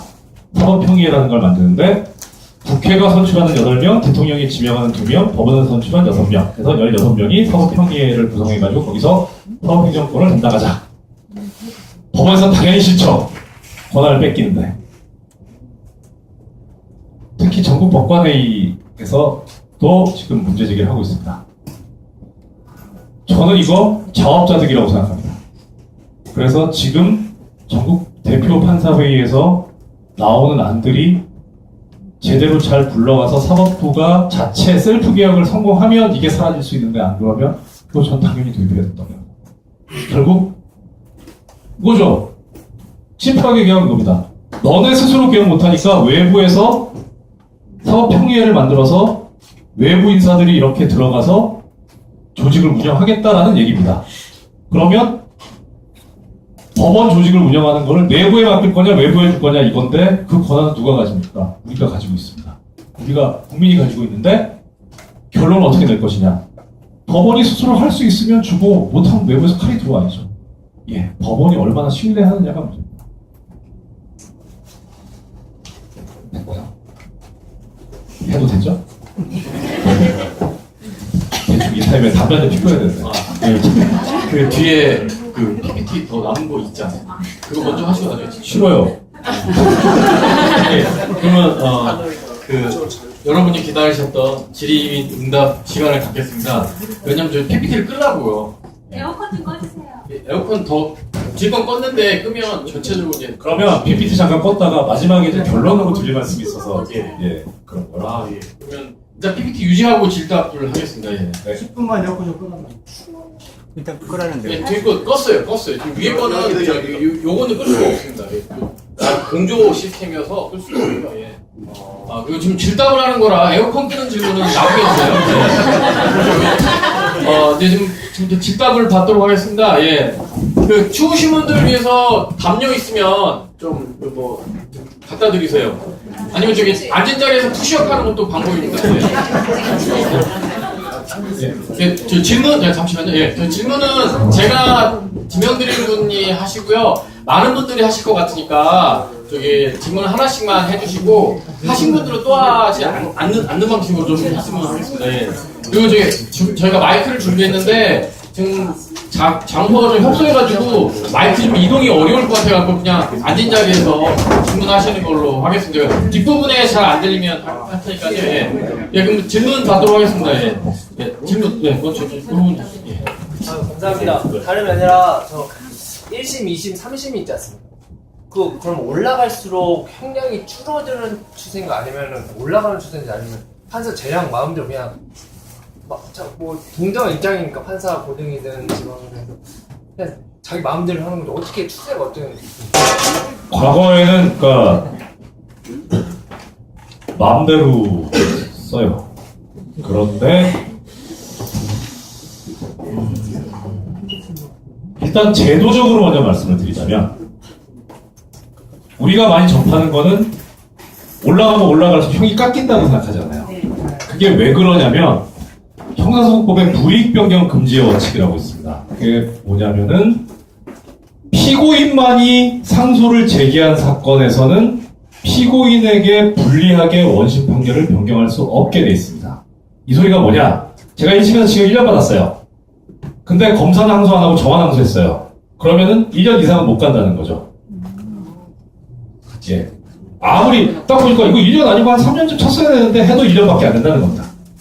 이런 그 형사소송법상의 원칙이 있습니다. 이거를 깨려면 검사가 항소를 하면 되죠. 자, 그런데 이건 이제 제도상의 문제고요. 관행적으로 이렇습니다. 판사라는 사람들이요, 기본적인 성향이 내가 훌륭한 판결을 남겨서 내 이름에 천사의 길이 빛내랴, 이런 놈은 거의 없습니다. 판사의 기본 성향은요, 욕먹기 싫어한다. 뭐 강연 시작하기 전에 이재용 잠깐 말씀드렸었는데, 선고 중개 안 하겠다, 유죄 선고하겠다, 그렇게 하면 선고 결과 중개 안 하고 유죄 선고하면 이쪽에서도 욕먹고 저쪽에서도 욕먹지만 욕먹는 총량이 제일 작습니다. 그래서 그거 어떻게 예상했냐고요? 욕 안 먹을 거 경우의 수를 재보니까 그게 제일 적어요. 제가 식기가 있는 게 아니고. 예. 그렇기 때문에 1심에서 선고를 했는데 항소심에서 올려친다? 안 합니다. 특별한 경우 아니면 그 특별한 경우는 뭐냐? 1심에서 일부라도 무죄가 나오는데 이게 유죄가 되는 경우. 그건 올려야죠. 할 수 없죠. 사정이 바뀌었는데. 일단 1심 판결이 맞다는 전제 하에서 시작을 합니다. 그렇지 않으면 신급제도가 붕괴할 우려가 있거든요. 왜냐면 뭐든지 1심 선고했는데 이게 항소심 가서 다 깨질 거다라고 하면은 다 항소하죠. 1심이 존재할 필요가 없습니다. 그러니까 어느 정도는 1심 판결을 지금 대로 가자라고 한 게 추세입니다. 그러니까 1심 판결을 할 당시에 사정이 변경되지 않는다면 항소심 판결은 대체로 유지되는 그런 추세가 그게 2004년, 5년 때부터 시작이 됐습니다. 그거를 포개 이론이라고 뭐 이름을 붙이더라고요. 그러니까 사실 정답은 없는데 이게 형량이 1년이면 1년인데 뭐 10개월 선고됐다. 그럼 대충 앞뒤로 한 4개월 정도 범위 안에 들어오면 그냥 항소기각적으로 가지 이거를 굳이 10개월로 깎지는 말자 하는 그런 얘기가 있었어요. 그게 대체로 지금까지 오고 있고요. 그러니까 올라가는 추세라고 할 수도 없고 내려가는 추세라고 할 수도 없는데 대체로 올라가진 않습니다. 그리고 이번에 선고 결과 중개 안 하는 거 그게 재판부의 잘못도 있습니다만 선고 결과 중개 제도의 문제도 있습니다. 이게 뭐냐면요. 조문이 그렇게 돼 있습니다. 소송 관계인이 동의하면 중개하는 걸로 돼 있어요. 중개하지 않으면 공공의 이익이 있는 경우에 하나여 중개할 수 있도록 돼 있습니다. 자, 그러면 판사들이 익숙한 거 어디 익숙해져 있냐면요. 지가 조사하는 건 익숙해 있지 않습니다. 양쪽에서 주장하고 증거 내고 해서 그걸 보고 맞냐 틀리냐 어느 쪽 말이 맞냐 여기에 익숙해져 있는데 지금 이 사건에서 선고 결과 중개하는데 피고인 쪽에서 중개하지 말자 부동의 냈어요. 그러면 반대쪽에서 아니 중개해야 된다라고 해야 될 거 아닙니까? 누가 합니까 이거를? 특검은 하지 않습니다. 이걸 주장하는 쪽이 없어요. 그러면 당연히 비공개죠. 그게 맞죠. 그림상. 아까 말씀드렸던 대로. 검사가 항소를 안 했어요. 피고인만 항소했어요. 그러면 항소 기각이냐 깡냐 두 개의 선택지만 남아요. 그런데 1심에서는 합의가 안 됐거나 피해복이 안 되는데 항소심에 와가지고 예를 들어 다만 얼마라도 공탁을 했다. 그럼 1심 판결 선고할 때는 다르잖아요. 상황이. 어떻든 공탁을 했는데 깎아야죠. 깎는 추세가 돼가는 겁니다. 그러니까 깎으려고 하는 게 아니라 재판 제도가 그렇게 돼 있습니다. 그러니까 한편으로 야 얘는 한 3년쯤 선고해야 됐었는데 왜 1심에서 1년 선고했지 해도 올려치지 않습니다. 왜냐하면 검사는 공익의 대변자지 그 사건의 이해관계인이 아니거든요. 그러니까 올려쳐서 당장 눈앞에 보이는 피고인한테 욕먹기 싫습니다. 안 올립니다. 그러니까 잘. 예, 그런 특성이 있습니다. 답이 됐으면 좋겠습니다. 네, 감사합니다. 예. 네, 다음 질문 보겠습니다. 네. 저를 보지 마시고 여기 저 권한을 이사님. 예, 질문해 주세요. 예. 건방지게 앉아서 여쭤볼게요. 아유, 별 말씀이세요. 쑥스러워가지고. 저는 이 문제를 사법개혁이나 전체적인 문제를 봤을 때, 사법부에 들어가는 인적 구성의 방법이 잘못됐다고 생각을 합니다. 왜냐하면, 검사나 판사나 대부분 공부들을 잘하는 친구들, 항상 초등학교 때부터 대학교 때까지 항상 공부를 1등하던 친구들이 대부분 하거든요. 이제 그런 친구들이 사법시험에 들어가서 22, 3살, 30살 때 우병원 봐도 22, 3살 때 합격을 해서 검사가 돼서 사법연수원 들어가서 나오면 우리나라 나이는 막 27, 8 되겠지만 만 나이는 25, 6살 때 검사로 들어가서 그런 부분들을 자기가 사건을 맡으면 당연히 사회 경험도 없고 공부만 하던 친구들이 싸가지가 없어요. 대부분이 아시겠지만 저도 그래요. 그럼 그런 친구들 말이 아까 그 판사님들이 했던 내용들이 나올 수밖에 없다라고 저는 생각을 해요. 그분들 욕하기 이전에 그 사람들이 구성 요소로 들어가기 전에 형성 과정이 잘못됐다고 생각하는 부분이 굉장히 크거든요. 그래서 저는 이제 그 부분을 이 얘기가 뭐 노태우 때부터 시작을 해서 뭐 과정을 거쳐서 노무현 대통령 때 로스쿨이 시작이 됐다라고 얘기를 하는데 저는 로스쿨에 어느 정도 좀 찬성을 하는 편이긴 하지만 우리나라의 또 사정상 로스쿨이 지금 만 30세가 되면 학교는 안 받아줘요. 물론 아시길래 작년에 한 명 받았더라고요. 로스쿨에서도 안 받아주고 학비도 많이 들고 면접을 보면 니네 아버지 뭐 하는 사람이냐 이런 또 부정적인 또 내용도 생기더라고요. 그래서 저는 이제 우리 판사님이 뭐 경험적으로 봤을 때 이게 로스쿨로 전향을 100% 지금 이제 뭐 마지막 시험이 얼마 전에 끝나긴 했지만 사법 시험이 2차 시험이 마지막 끝나긴 했지만 로스쿨이 정당하게 정확하게 우리 세대에 맞게끔 진행이 되는 게 어떤 형식으로 가야 되는 게 맞는 건지 그 부분이 한번 좀 궁금해서 여쭤보고 싶습니다.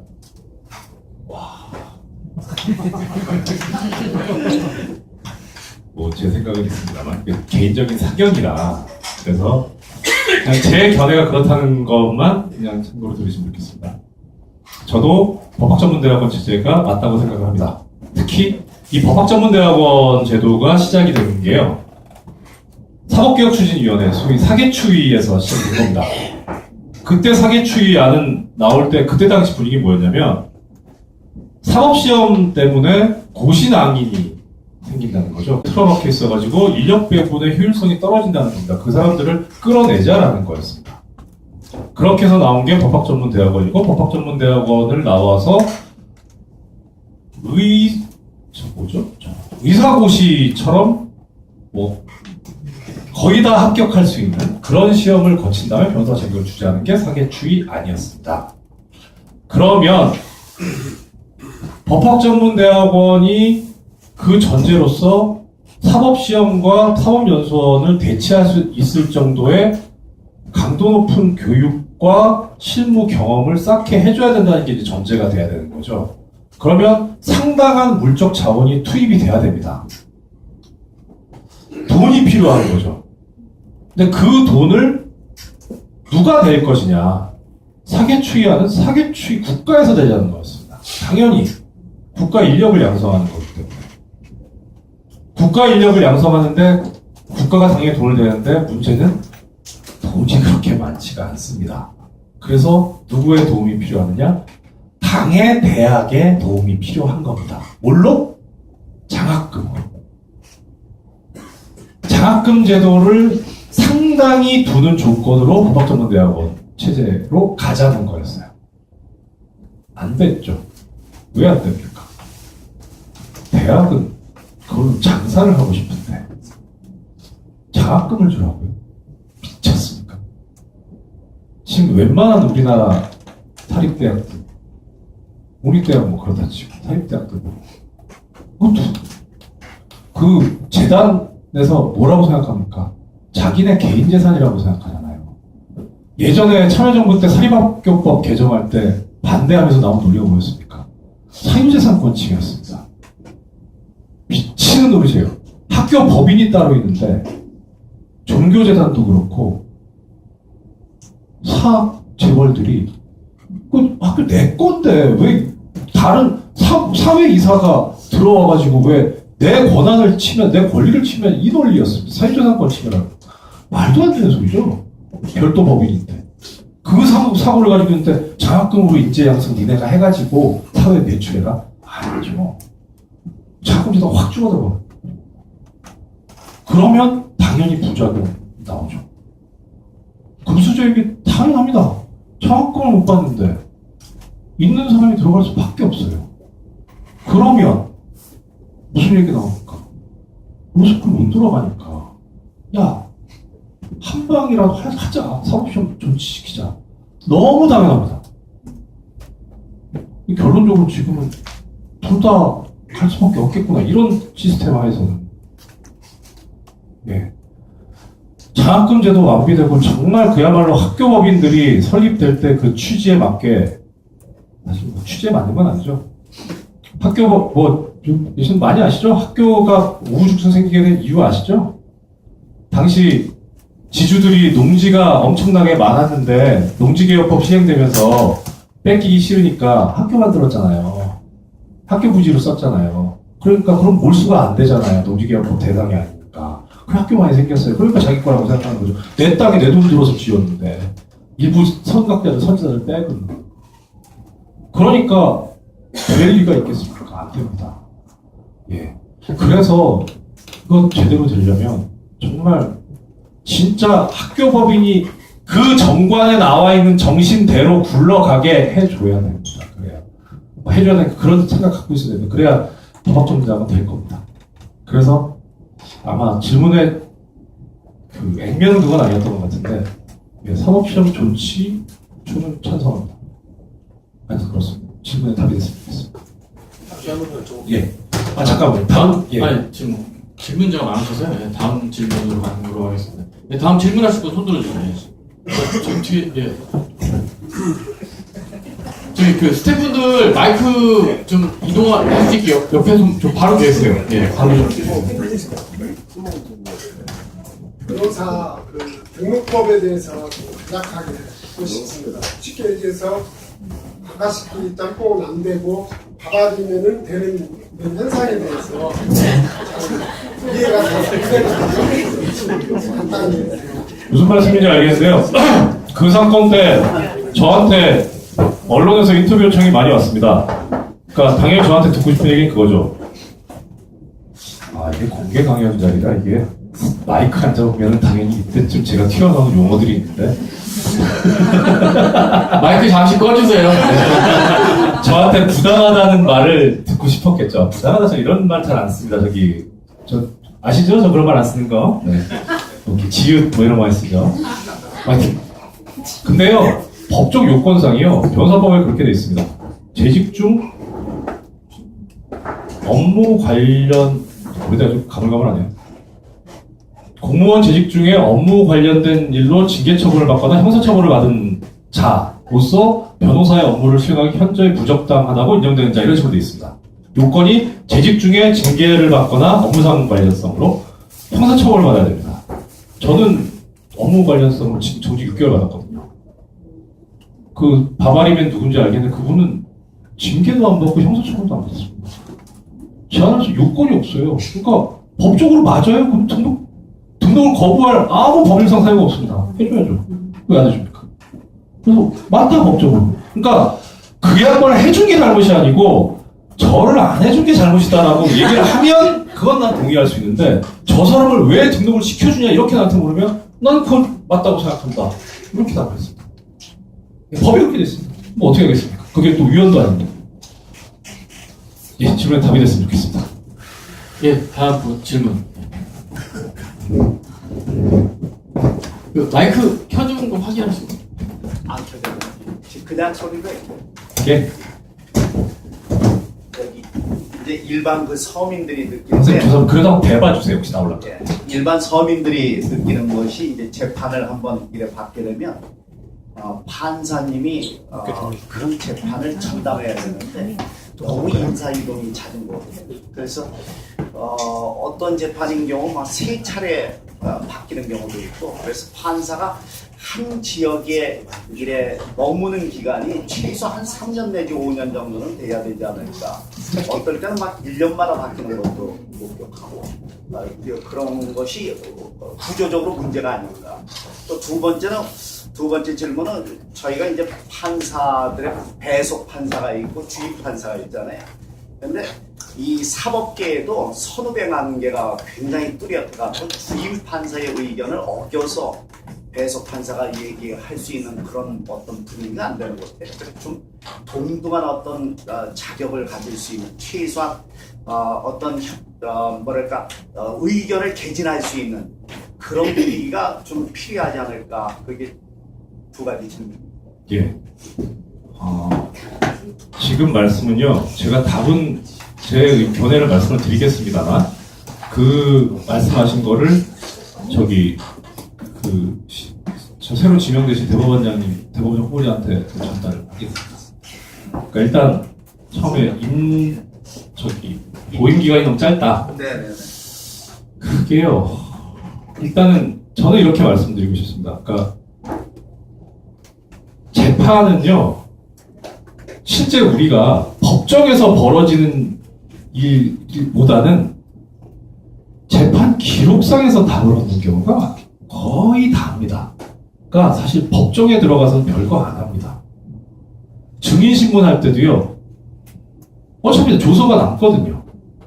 그러니까 나중에 법정에 가서 이제 기록 보고 그렇게 하기 때문에 판사가 바뀐다라고 하는 게 그게 결론이 바뀌는 거에 큰 영향을 미치지는 않습니다.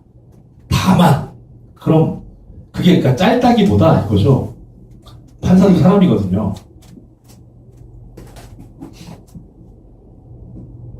결론 내리기 싫은 사건이 있습니다. 깡치라 그럽니다, 중요로. 내가 이번에 인사 대상일 것 같은데 그러면 약간 늦춥니다. 다음 재판부에서 하게 넘기고 싶습니다. 너무한 거에 잠든 거 아니야? 이러면 되죠. 근데요, 제가 그래가지고 다른 데 가잖아요. 제 앞에 재판부가 그렇게 해서 제가 받는 게 있습니다. 평등합니다. 예. 그러니까 후임자는 항상 저희별 욕합니다. 아, 이 자식 쓰고 가지. 다 그렇습니다.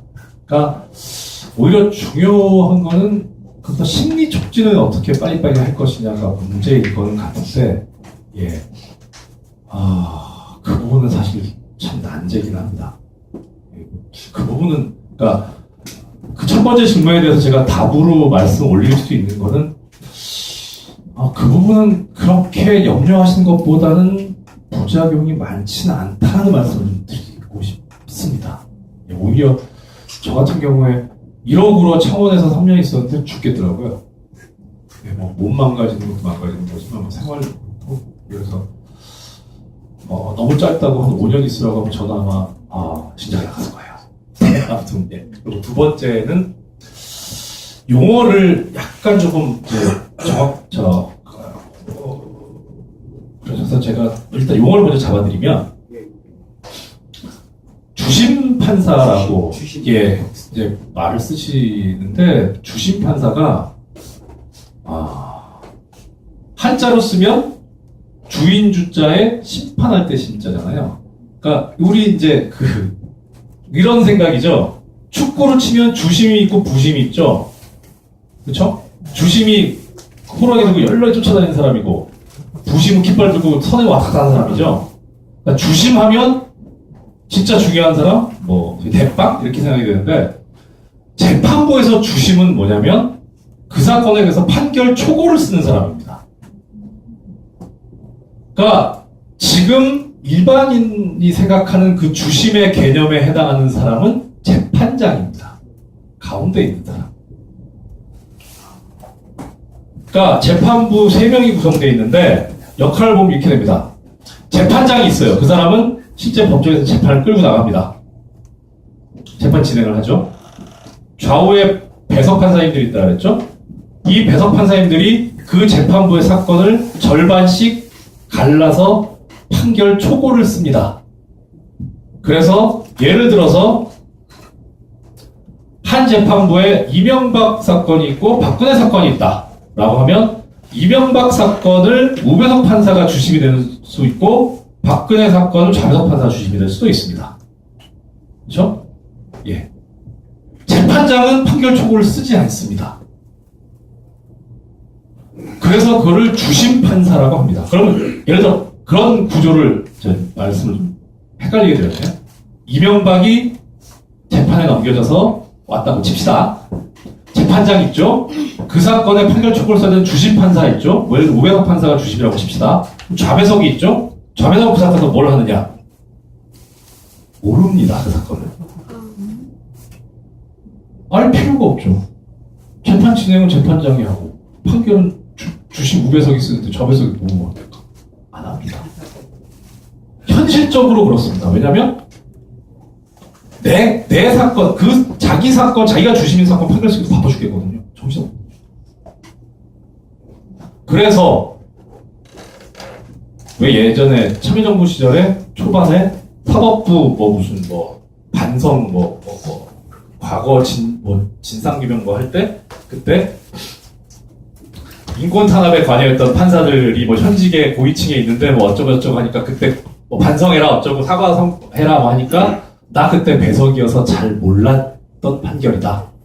이거요, 일반인 국민 입장에서 뭔 개소리냐 싶은데 맞는 얘기입니다. 그냥 몰라요.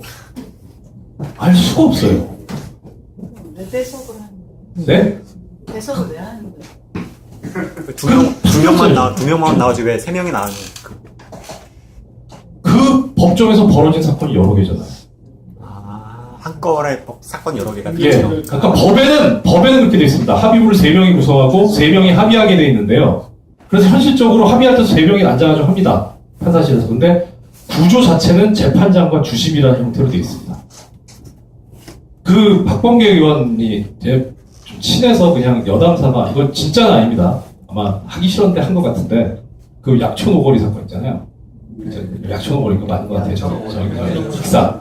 그 자기 배석이었다고 그때 유죄 판결. 재심은 뒤집어졌죠. 근데 저기 자기 관여했는데 잘못했다고 사과했잖아요. 그럼 몰라요, 웃었고. 자기 주심이 아닌데.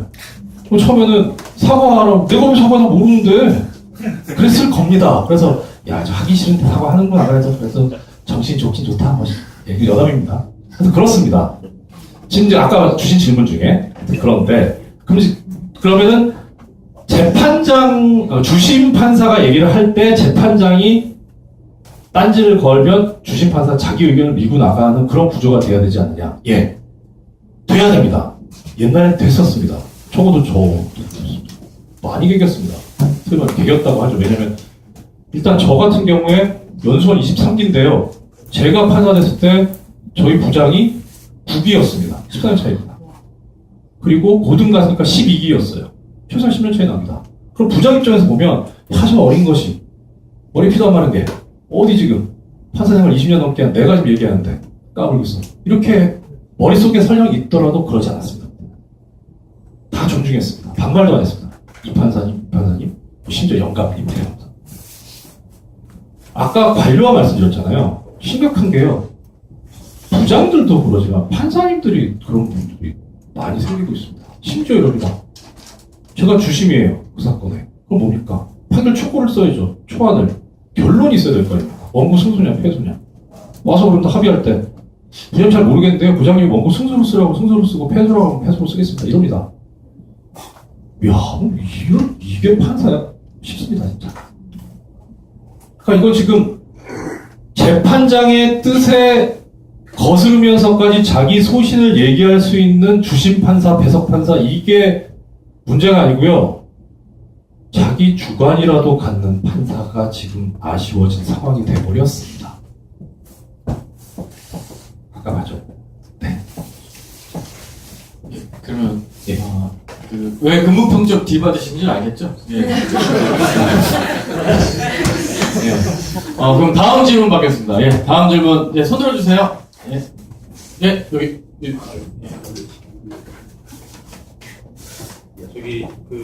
여기 모든 국민이 느끼겠지만 저희 나라의 양형 기준이 다른 나라의 민주적인 다른 나라에 비해 심지어는 미국 같은 그 자본주의가 철저하게 진행된 시장 경제가 철저하게 지켜지고 있는 그런 나라에서도 그런 나라에 비해서 굉장히 양형 기준이 낮지 않습니까? 물론 영유아를 선고했다 그러면은 미국이나 이런 데 대부분 그런 기사를 보면은 종신형 몇백 년 이렇게 때리고 있지 않습니까? 근데 저희 나라가 이번에 어찌됐든 개헌을 하게 되면서 그런 양형 규정을 좀 강화하는 그런 내용이 좀 들어가 있는지 좀 그게 좀 알고 싶습니다. 그 부분에 관해서 말씀드리면요. 그러니까 일단 헌법사항은 아닙니다. 형법에 있습니다. 형법에 뭐라고 되어 있냐면 형의 종류 중에 징역형은 1개월부터 30년까지 하게 되어 있습니다. 그리고 가중하게 되면 50년까지 선고할 수 있게 되어 있습니다. 이게 현행법인데 이렇게 바뀐 지 얼마 안 됐습니다. 제가 배울 때는 15년이었습니다. 최고가. 그리고 그 다음이 가중하면 25년까지. 혹시 기억하실지 모르겠는데 노태우 전 대통령이 얼마 받았는지 기억하십니까? 22년 6개월 받았습니다.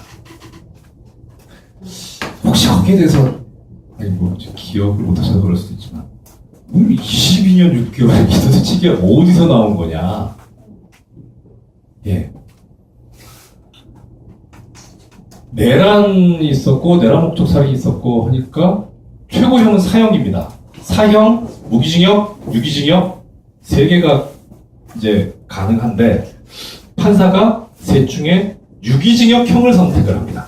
형을 선택하는데 유기징역형을 선택을 하면 그 당시 형법 규정상 최고가 15년이죠. 가중하면 25년까지고 15년인데 경합법 여러 개의 범죄를 저질렀으니까 최고형의 2분의 1까지 가중 가능합니다. 15년이죠. 2분의 1은 얼마입니까? 7년 6개월이죠. 그렇다면 22년 6월입니다. 그래서 22년 6월이 나온 겁니다. 그러면 속으로 무기징역하지 싶긴 했죠. 그러니까 이게 헌법의 문제가 아니고요. 형법을 바꾸면 됩니다. 그런 상한선을 없애면 되죠.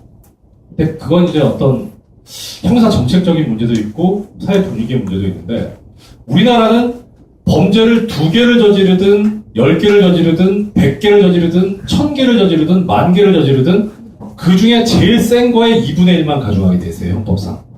미국의 어떤 주는 거기다가 합산죄입니다. 그런 주가 있습니다. 거긴 몇천 년 나옵니다. 상한도 없고요. 그러니까 꼭 그런 건 아니죠. 그래서 이거는 양형 기준의 문제도 있긴 있습니다만 법이 정하고 있는 그 문제가 있습니다. 또 하나는요. 저도 좀 고민이긴 한데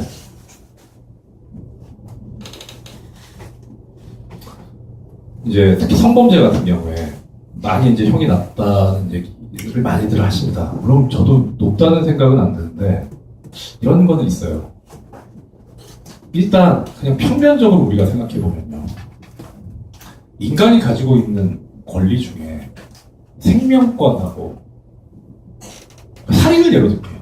살인은 생명권을 침해한 범죄잖아요. 성범죄는 성적 자기 결정권을 침해합니다. 자유권을 침해했어요. 생명권을 침해한 범죄하고 자유권을 침해한 범죄하고 어느 게 더 무거울 것이냐? 아예 평면적으로 생각해보면 당연히 생명권을 침해하는 게 무겁죠. 일반적입니다. 살인죄가 사형 무기 5년 이상의 징역입니다. 법정형이. 그러면 판사들은 이건 생각합니다. 성범죄 딱 벌어서 사건이 오잖아요. 이게 살인하고 비교하면 어떠냐? 살인이 법정형이 좀 낮은 경향이 있긴 해요. 5년 이상이니까. 5년 이상이라면 법적으로 집행유예 선고가 가능하잖아요. 한번 재량으로 깎을 수 있으니까 2년 6개월이 되잖아요. 살인죄에 대해서 집행유예 선고가 가능합니다. 그럴 필요성도 있습니다. 왜? 하다 안 돼서 살인한 경우도 있을 수 있잖아요. 그 경우는 실형 선고하면 안 될 거예요. 그런 것 때문에 제도를 만들어놨는데 그거하고 비교해보면 성범죄가 살인죄하고 비교하면 아무래도 살인죄보다 떨어질 수밖에 없습니다. 그러니까 그 사안만 놓고 보면 야 이거 형이 너무 낮다 맞습니다. 맞는데 연어는 거기에 있습니다. 이게 그래서 그냥 쉽게 일도양단적으로 정할 수 있는 문제가 아니고 전체적인 틀과 여러 가지 연관관계 있는 것들을 다 바꿔야 하는 문제가 될 수가 있습니다. 그래서 그거에 대해서 어떤 이렇다 저렇다 말씀을 드리기에는 제가 좀 실력이 거기까지는 안 됩니다. 양해를 부탁드립니다. 예, 그 시간 관계상 이제 질문을 그만 받고요. 이제 술 먹자고. 아니 잠시만요. 예. 이분께서 지금 알코올이 좀 몸에 빠져나가지고. 야, 진짜, 저 알코올은 괜찮고요. 지금 혈중 니코틴도 확 떨어져요. 이제 어렵게 준비한 PPT 나머지 좀 진행하겠습니다. 그게 있었구나. 네. 필요하신 거는 있으시면 제가 간만에 여기 관악바보점에 가서 동화 막걸리가 상당히 고픕니다. 한잔 주시면 바로 드리도록 하겠습니다. 자, 이거 뭐 어디 자료 어디서 저기 아마 바보주막 측에서 따로 배포하지 않을 테니까요. 사진 찍어 가시거나 적어 가시면 좋을 것 같습니다. 법률 사이트들 몇 개 있습니다. 법령을 찾고 싶으시면 법제처로 들어가시고요. 그 다음에 지금 우리나라 법원 사이트가 상당히 괜찮게 만들어 놨습니다. 판례도 찾기 쉽고, 사건이 어떻게 진행돼 가는지 그것도 찾기 쉽게 만들어 놨거든요. 예. 법령은 법제처, 그 다음에 판례는 법원 대국민 서비스 사이트가 있습니다. 그리고 헌법재판소는 헌법재판소 판례 검색하시면 헌법재판소 들어가시면 되고요. 도대체 이 법이 왜 이렇게 만들어졌냐를 아시려면 국회 사이트 들어가시면 국회 속기록들 다 지금 PDF로 올라와 있습니다. 보시면 됩니다. 제가 하고 싶은 얘기는 이겁니다. 처음에 시작할 때 국민을 위한 사법 말씀드렸었는데요. 대한민국의 주권은 국민에게 있고 모든 권력은 국민으로부터 나온다라는 조항이 우리가 너무나 당연하다고 생각하고 있습니다. 근데 그게 그 조항이 그렇게 규정되어 있지 않았던 때가 있습니다. 유신헌법에 이렇게 되어 있습니다. 대한민국의 주권은 국민에게 있고 똑같죠? 국민은 그 대표자나 국민 투표에 의해서 주권을 행사한다. 이렇게 되어 있습니다. 다르죠? 자, 아까 중간에 말씀드렸습니다. 헌법이 이게 너무 당연한 건 소리를 써놓은 것 같아요. 그게 뭔 소리냐? 이게 의미가 있습니다. 대표자나 국민 투표에 의해서 주권을 행사하면 다른 때는 어떻게 됩니까? 촛불 들면 됩니까? 안 됩니까? 예, 안 됩니다. 너네는 대표자나 국민 투표를 통해서만 주권 행사하지 촛불 들고 나오지 말라는 소리죠. 평소에는 너희들은 우리나라의 주인이 아니다라는 소리를 헌법에 박아놨습니다. 유신헌법이 운영됐던 시기도 그렇고 시대도 그렇고 형태도 그랬지만 법 자체가 진짜 골 때립니다. 그렇습니다. 마지막입니다.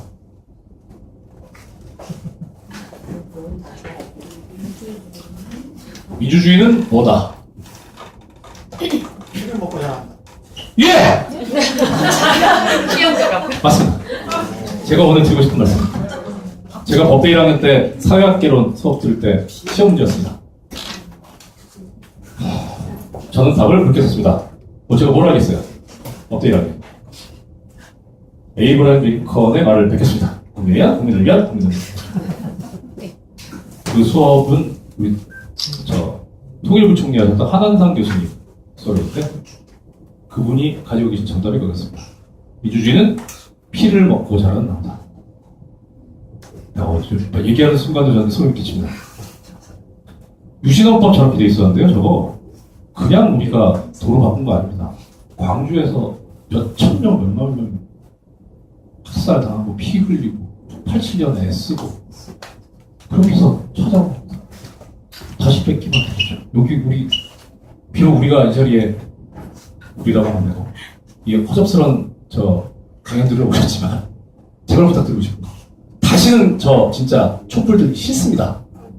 예, 개 추워요. 그 시간에 물론 끝나고 술 먹으면 좋았는데 아니 그냥 초장부터 따뜻한 데 술 먹지 뭐 하려고 그를 오도로 떨고 나서 술 먹습니까? 그런 게 싫습니다. 안 그랬으면 좋겠습니다. 여기 계신 분들께서 앞에 서서 다시는 그런 세상 안 오고 정말 항상 즐겁고 행복할 수 있도록 해주실 거라고 믿고 마치겠습니다. 들어주셔서 고맙습니다.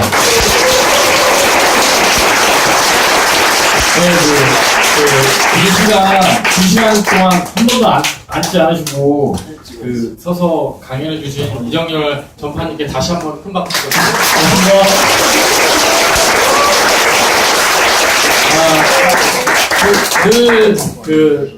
저분을 뵐 때마다 저런 분이 저기 법복 입고 앉아 있어야 되는데 여기서 면티 입고 이러고 있으니 참 세상이 좀 답답하기도 합니다. 저 뒤에서 지금 이렇게 해가지고 전에 뭐라 하냐면 야 어떻게 법복 입고 있어? 가증스러워. 예, 저에게도 가증스러워요. 예. 이런 자리가 우리가 사실 촛불이 만든 대한민국 변화가 지금의 이런 자리를 만들게 된 거고 그 자리에 계신 분들이 민주주의를 만드는 주역이신 거라고 저는 확실합니다. 바보주막은 늘 그런 분들을 응원하고 있고요. 저희는 원래 강연으로 여러분과 명사분들과 인연을 갖고 소통할 수 있는 자리를 늘 준비하고 있습니다. 다음 달 9월에는 9월 17일 날 아까 말씀드린 이재화 변호사님을 모시고 검찰개혁에 대해서 논하는 기회를 갖도록 준비되어 있습니다. 많은 관심 부탁드리고요. 저희 복합 문화공간을 추구하고 있는 관악 바보주막 많이 사랑해 주시고 예, 다음에 또 막걸리 먹는 손님으로 뵙길 기대하겠습니다. 예, 감사합니다.